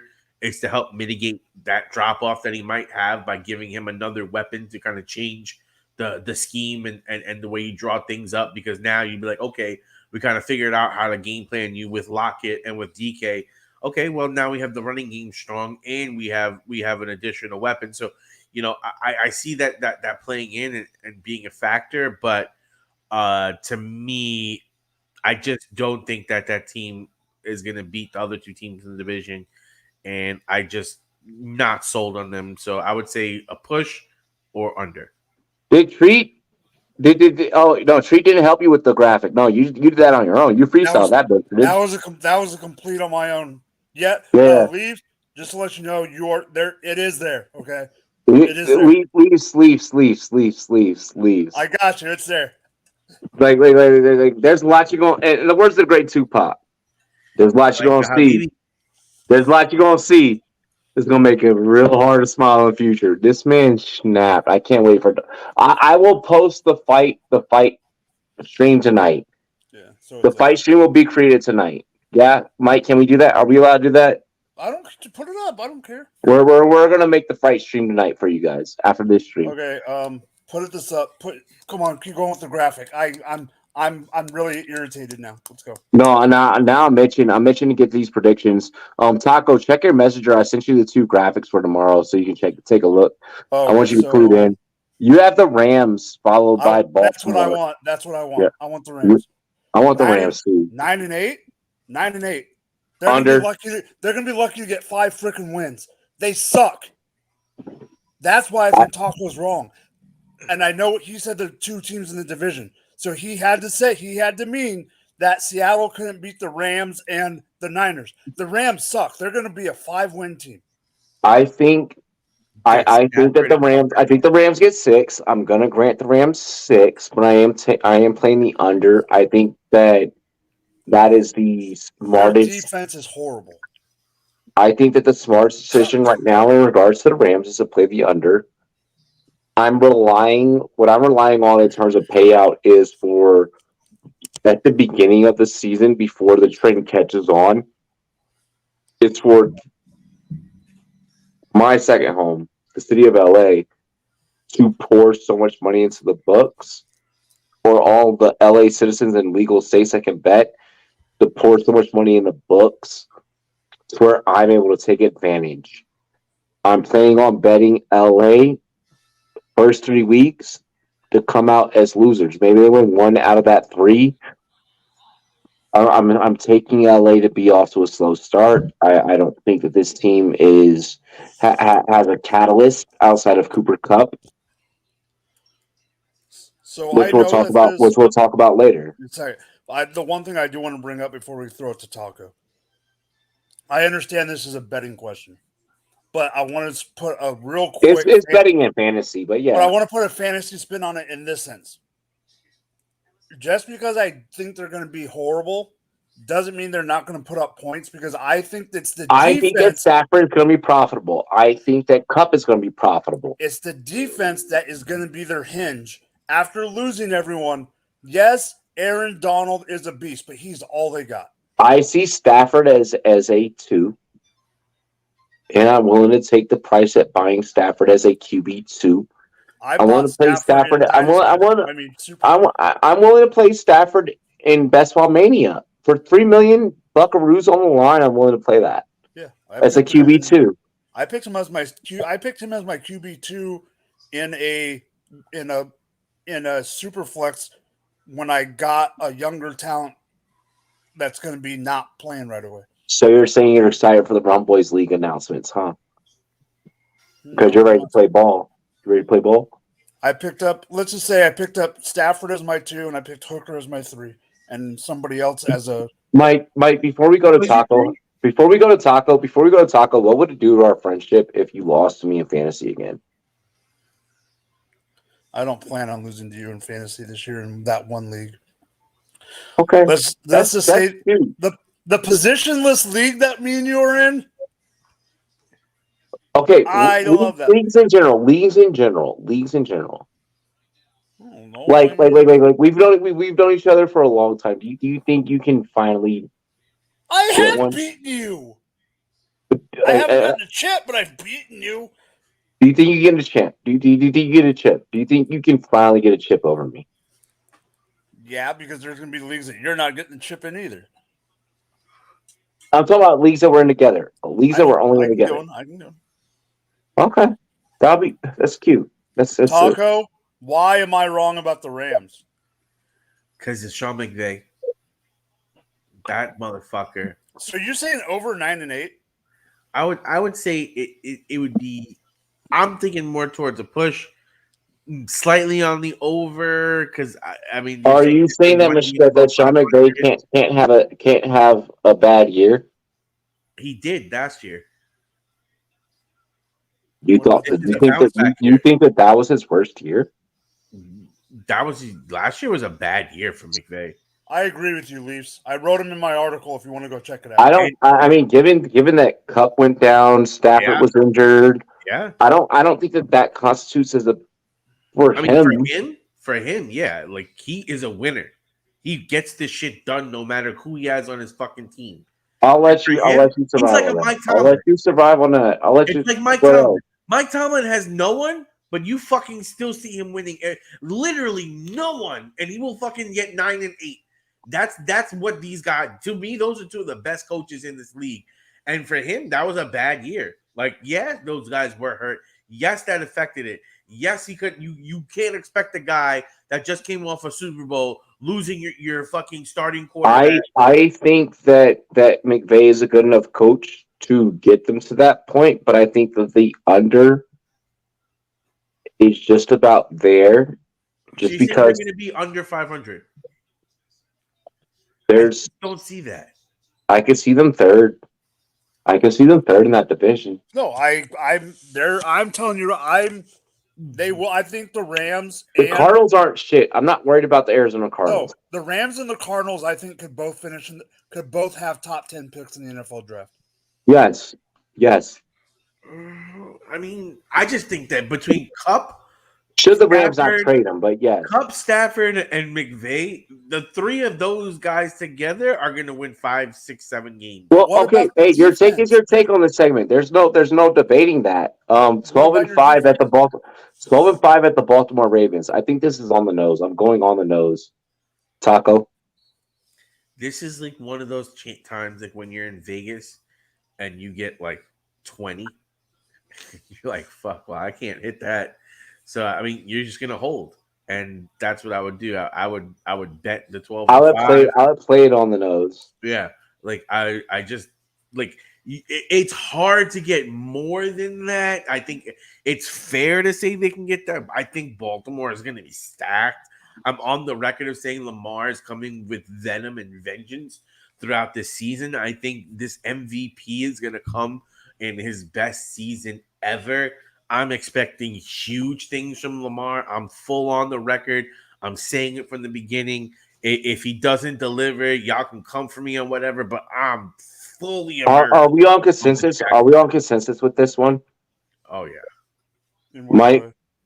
On the nose with Baltimore, bro. It's either on the it's on the money. It's hard to like. It's one of those ones. It's like you can't really go over that. I think it's at worst. I think it's 11. We're gonna go 49ers, and then we're gonna close out with the Bengals. Mike, take it away with San Fran. Okay, I need one piece of information. They're at 12-5. Who's the quarterback? First. Who's the quarterback? If it's Brock Purdy, I think it's on the nose. If it's not, I have under. I'm gonna keep it chill. If it's Sam Darnold, it's 15-2. Shut the fuck up.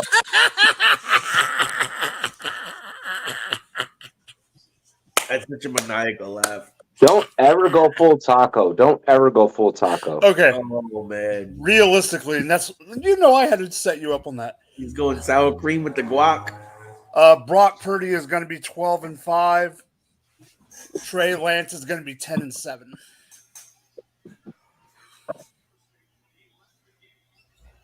I'm going under. I think that the principle of the amount of mouths that has to be fed.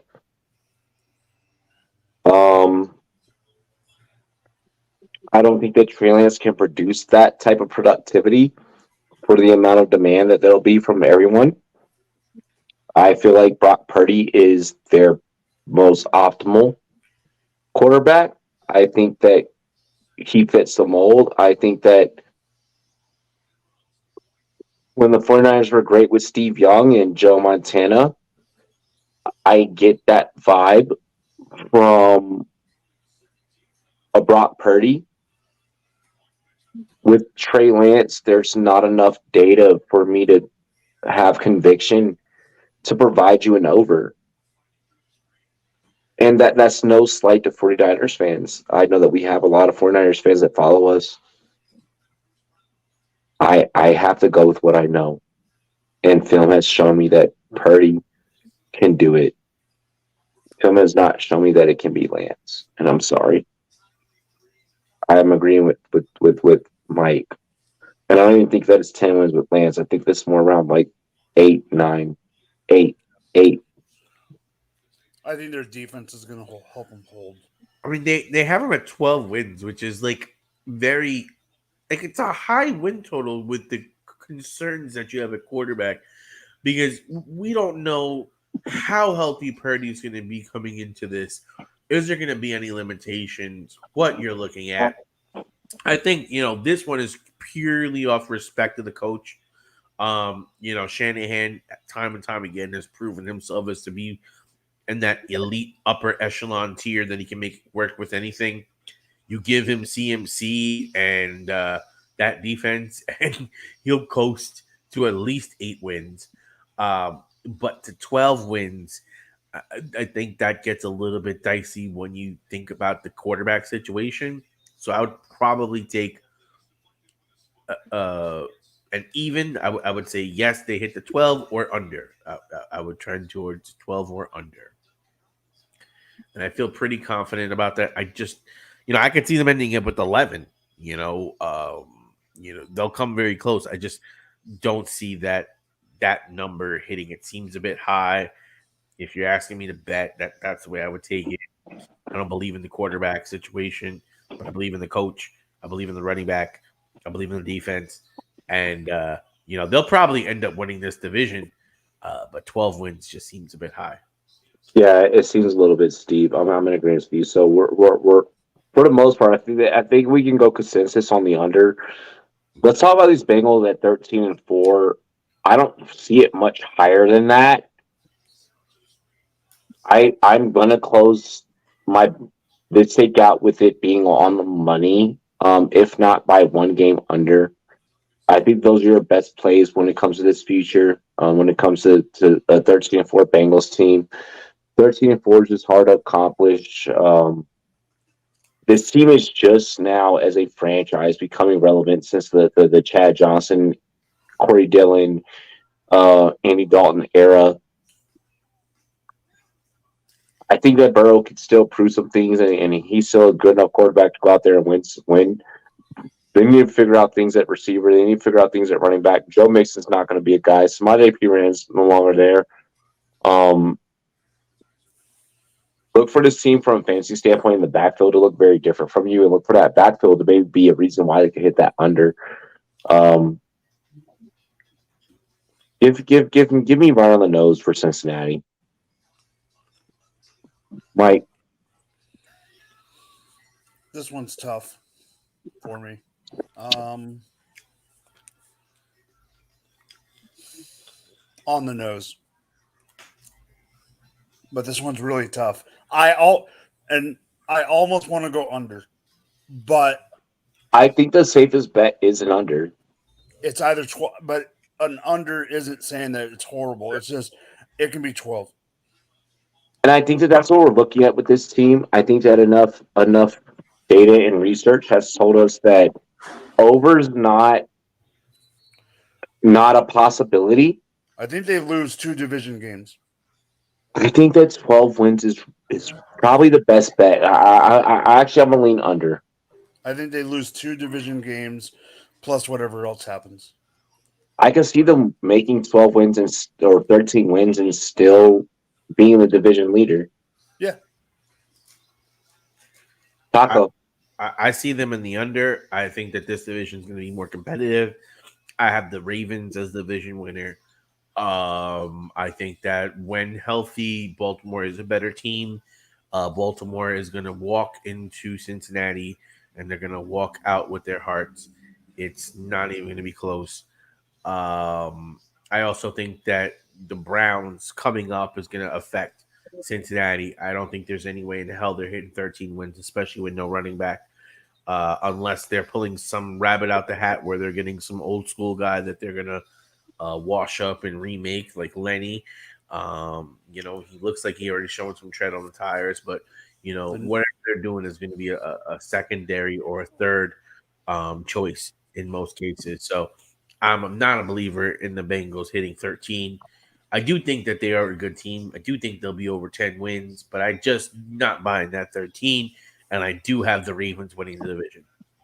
The latest thing I saw was that Kareem Hunt could be an option. I could see that. And if Kareem Hunt is like kind of. If Kareem Hunt goes there, then that's going to be serviceable enough in the running game to where that 14 on the nose becomes more probable. I think I think that once again the under is the best bet for us from an analytical standpoint. Oh yeah. At least based on the Um, data we have today. Yes. yeah, we have to go off what we know. Could the take change? We've been in this industry long enough, fellas. Yes, yes. Um, but it's up to us. I don't know if I'm gonna take another shot. Someone fucking donuts in the stream. Shit. Um, Nuggets up by 11 with 2 minutes. yeah, we're about to get it. We're about to get into that in a minute. We're gonna go ahead before we get into the NBA Finals reactions. Murray is back healthy. Murray's doing his thing. Yeah. Before we get in to NBA Finals reactions, 105.91 a minute, 49 to go. We are going to pick which fantasy football team. This is one QB. Which of these NFL fantasy teams would you choose? Team one, Fields, McCaffrey, Devontae Adams. Mahomes, Jacobs, Diggs for team two. Lamar Jackson, Kenneth Walker, Cooper Kupp for team three. Team four is Allen, Najee, our cover athlete of the night, and Justin Jefferson. Team one, team two, team three. I'm leaving it up. I'm giving everyone to take a moment to take a drink, take a shot. I want you motherfuckers to think about this shit. I'm ready. It's an easy one. Go ahead, Taco. Taco's saying he's ready, scares the shit out of me. No, I'm taking a shot. I already know what Taco's picking. Go ahead, Taco. I'm going team three. Yep. I'm riding further on my prediction. Lamar Jackson is going to be on fire this season and fucking be the number one QB in fantasy football. I also think that Cooper Kupp, when we look at it, he is a fucking monster. And they fucking schemed this whole game for him. And I do think that Justin Jefferson is one of those ridiculous guys. But it's hard to argue that there's a more productive receiver when healthy than Cooper Kupp in fantasy football. He's been doing it for so fucking long at such a high level. Now, Justin Jefferson is younger. Justin Jefferson's on a higher upside right now. I'm not saying that you're going to draft Kupp over him. But when healthy, production-wise, Kupp has been the number one. So to your take, Kupp has been a every other year guy. I remember when it was him and Kenny Galladay, the only two receivers with double-digit touchdowns. Cooper was a Ram. Galladay was a fucking Lion. Well, remember, last year wasn't his year, so last year wasn't his year. So that means that Kupp is due. Yeah. I like the logic. I've tested that logic. I've played that logic. I don't think that I'm going to do it this year, so therefore I'm going to disagree with you on team three. I think that there is a probably a better diagnosis. I think that your first two options really work out for you, and then when you get into a championship situation, maybe position three could come and kill you, just due to the fact that given what we talked about with the Rams and our record prediction, maybe he's not playing in those championship weeks. So that's why I worry about team three in terms of longevity. When I look at a season long, I know that we're not looking at best ball or dynasty or anything. We're talking about this from a single QB redraft standpoint. But I mean, Kenneth Walker having Charbonnet, that's also a knock on team three. Everyone has the committee. I mean, there's Elijah Mitchell with McCaffrey. I mean, Jacobs is the only one. You gave your take on your team. Well, that was you don't get wait for the debate. Wait for the debate to open up, motherfucker. There's something coming. Go ahead, Mike. Throw it up. So Mike is about to get into his take. Taco gave his take. He said team three. Mike gets to go. He has team one, team two, team three, team four. Team one with Justin Fields, McCaffrey, and Devontae Adams. This is all single QB format. Again, redraft. Mahomes, Josh Jacobs, Stephon Diggs on team two. Jackson, Walker the third, and Cooper Kupp on team three. Josh Allen, Najee, our cover athlete, Harris of the night, and Justin Jettas Jefferson. Mike, take it away. I think people know where I'm going, and they're wrong. I hold on. No, I personally don't, just because I've drafted with you in so many different styles. You're giving me that team 4 every damn day of the week. So, okay, fuck. We worked together way too long. Okay, here's the reason. And I want to preface by saying I did not know this was going to be a topic when I picked Najee. I made this morning at 6 a.m. So I did not know that Najee was going to be the topic when I made the thing. I only picked Najee as the cover athlete because we were talking about the Pittsburgh Steelers record. That's why I picked Najee. Go ahead, Mike. Give your fucking take, Mike. Fuck you, Mike. You have, yes, I think Lamar's going to have a good year. However, you have the quarterback is number 1 or number 2 in projections in ranks for redraft, not just dynasty. Then you go to the wide receiver, and you have the number 1 wide receiver in the NFL. Then you go to the middle, and you got Najee Harris, who I think is going to have a bounce back year. You have a second-year quarterback that's coming in. He's going to be a top. I think Taco's on here. We even had that one episode where we were talking about the rankings of dynasty running backs. No, we talked about Najee. We did a whole special on Najee. And Najee was too low. He's going to be in redraft. He's going to finish in scoring. He's going to finish in the top 10 as a top 10 back. My problem, and you said that Najee does not have a committee, Taco. So booyah. Okay. Charbonnet. Ken Walker's still better.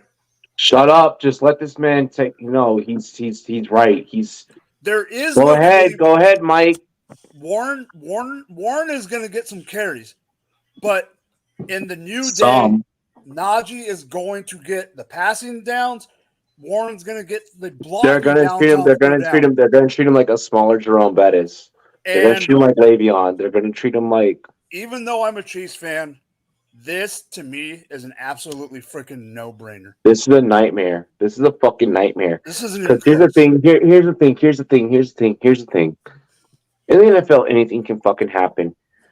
And one thing that the Pittsburgh Steelers has taught us is that if they can really fucking run the rock at you, which Najee, I don't give a fuck how much fantasy football you play. When you watch film, Najee's a dog. Najee's a straight up dog. Before you go to bed at night, watch Najee Harris. And after you get done watching 16 games, watch 2-3 games over and over and over, and then tell me I'm wrong.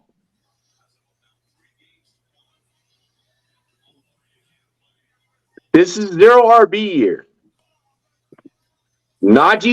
You're going to be able to get Najee 3rd, 4th round in both 2 QB and single QB.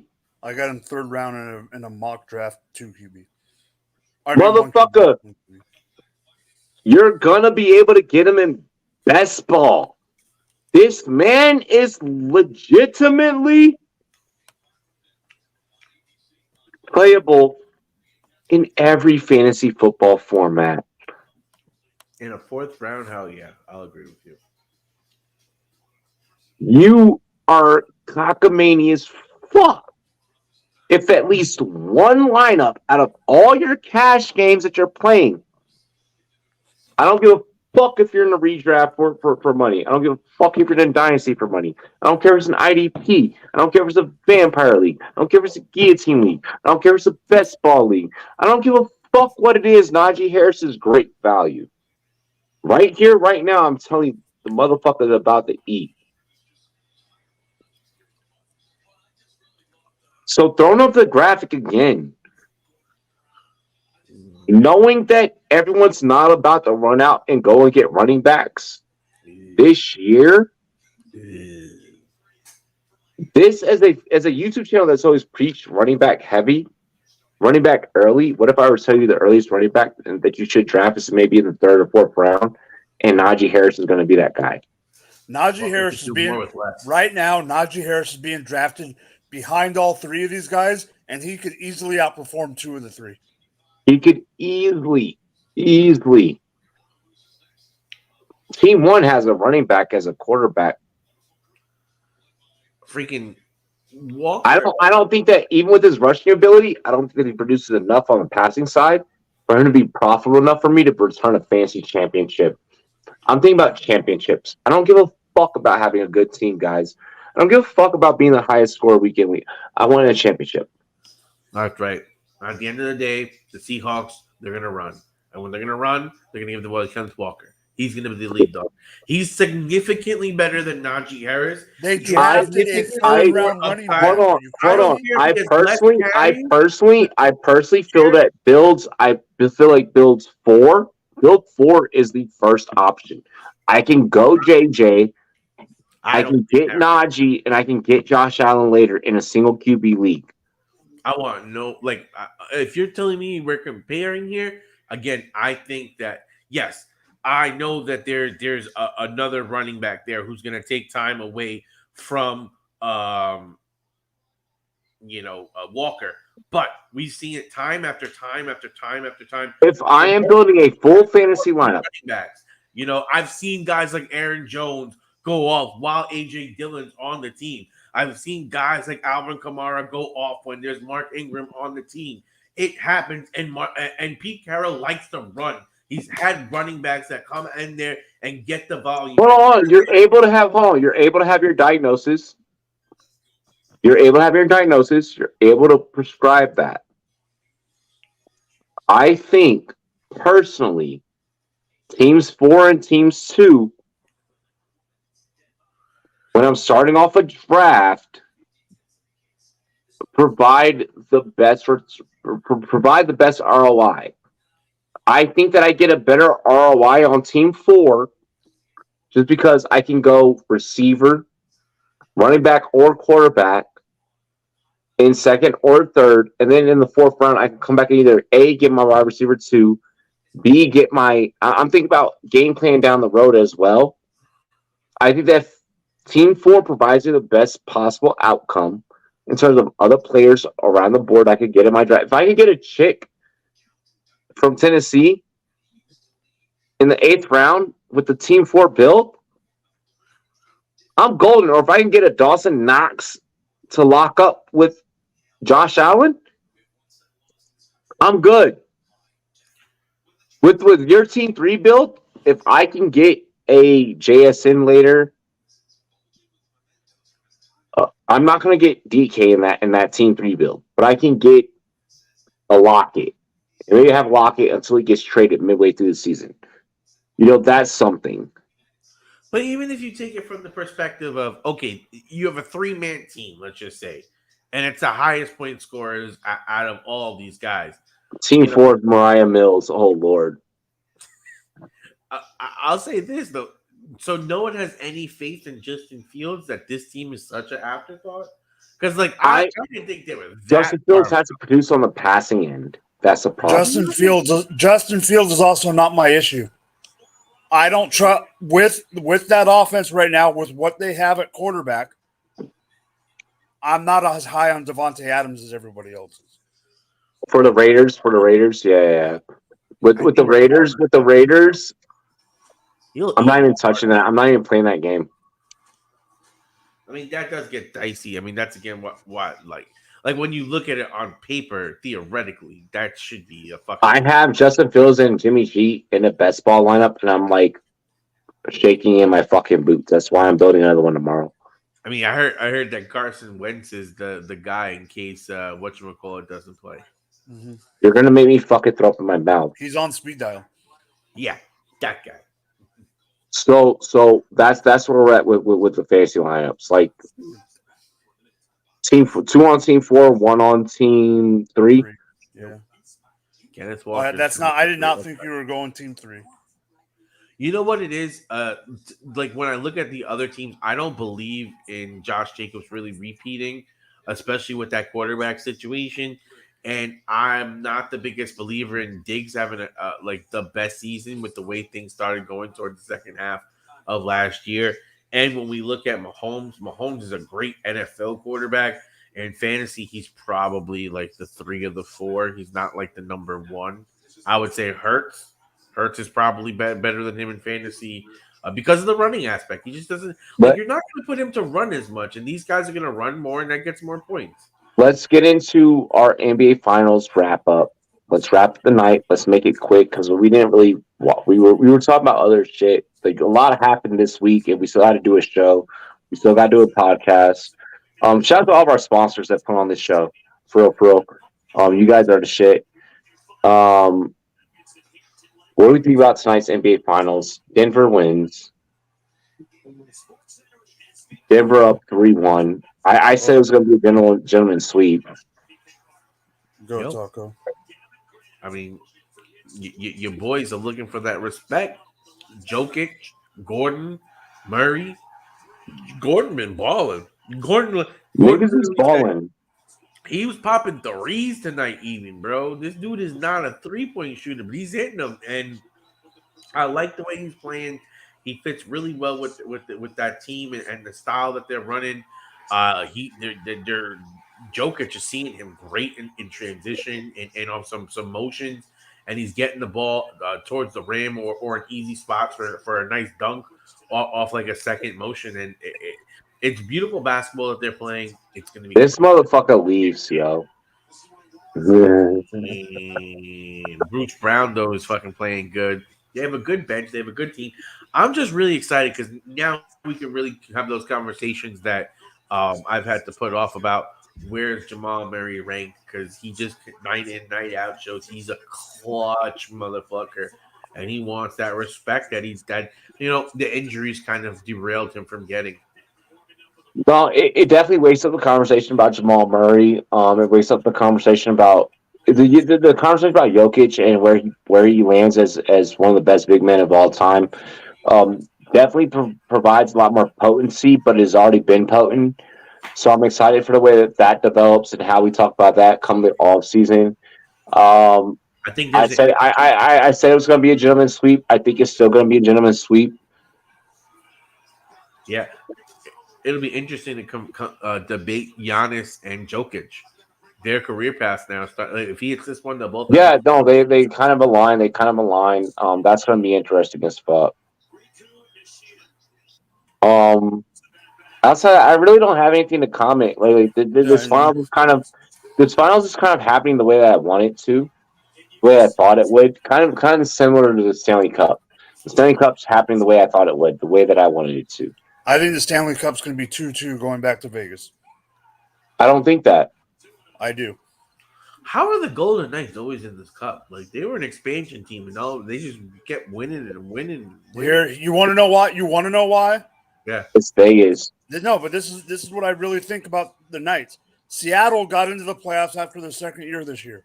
The problem with expansion teams, when we used to talk expansion, well, I'm just going to give an example. Expansion teams are getting good players now. No, but here's the example that I want to use. I'm going to use Jacksonville and Carolina when they came into the league. Or Houston. No, hold on. There's a reason I want to bring up Jacksonville and Carolina. There's a specific example. Okay. There's not as many players in hockey compared to a 53-man roster, but here's my reasoning. When you have a league like hockey, but when you were in the NFL and they did the expansion draft, Taco, every team had to put players up, right? The difference is Carolina picked, then Jacksonville picked, then Carolina picked, then Jacksonville picked. With Seattle and Vegas, they were picking off the list, but they weren't competing against anybody. So they could literally pick the player that they wanted to off of every team without having to have the other team with 7-4 size rules going against another thing. So yeah, they have the rules like Leafs is saying, but my point is where, like, say Jacksonville picked so-and-so and then Carolina picked the best player off of another team. The Knights at that time had everyone open that was on the list. And then when it was Seattle's turn, they were able to pick anybody off the list. So to me, if they would have picked the same year, it makes those sports more compelling. it makes the sports more compelling. It's going to be interesting to see how the athletics deal with this and kind of orchestrate it, which we'll talk about next week on next week's episode. We have a lot. We've done a lot this week that kind of helps speed us into next episode. We see what happened when we took one week off of air. So we have a lot of topics that we have to discuss for you guys. We do have to wrap up, and I'm sorry for that. I'm I know hungry. I'm hungry as well. I'm hungry as well. Hurting. Next week is my birthday stream. We're doing my 32nd-year-old birthday stream. We're gonna talk football. We're gonna talk drafts. We're gonna probably do a draft like together. Yeah, like we'll do some wild shit. It'll be fun. Anything that anyone wants to add? This week was a great episode. What do you guys think? I think this whole Zion shit is fucking crazy to me. Mariah, I'm gonna give me some. I'm gonna get a little bit of Mariah. You know, like my boy got no idea how to fucking build a brand or a career. Like he's just shitting all over his fucking future. Oh no, he fucked up. No, let's be for real. Whole lot of analysis coming next week. Best Ball Mania draft tomorrow, fight night tomorrow. We're going to be getting into all 32 teams fantasy football friendly. So throughout the June and July, I'm going to break it down all 32 teams. I'm going to see how quick I can get those done. I'm going to try and get them done as fast as possible. Probably start off with the Commanders and then work our way through the NFC East and work our way through each division. But I'm gonna try and do those as rapid as I can because I know that you guys really enjoy that series. Shout out to Matthew Berry because he's the one who kind of put me on that and was like, do this. So yeah, look out for that series. It's gonna be dope. Sam Howell's gonna be dope. Get in all your lineups. Best on Mania tomorrow. Cheers to me. Cheers to you, all the Rumboyz bros. What to do? Dilly. Mike, take us away. I love you guys.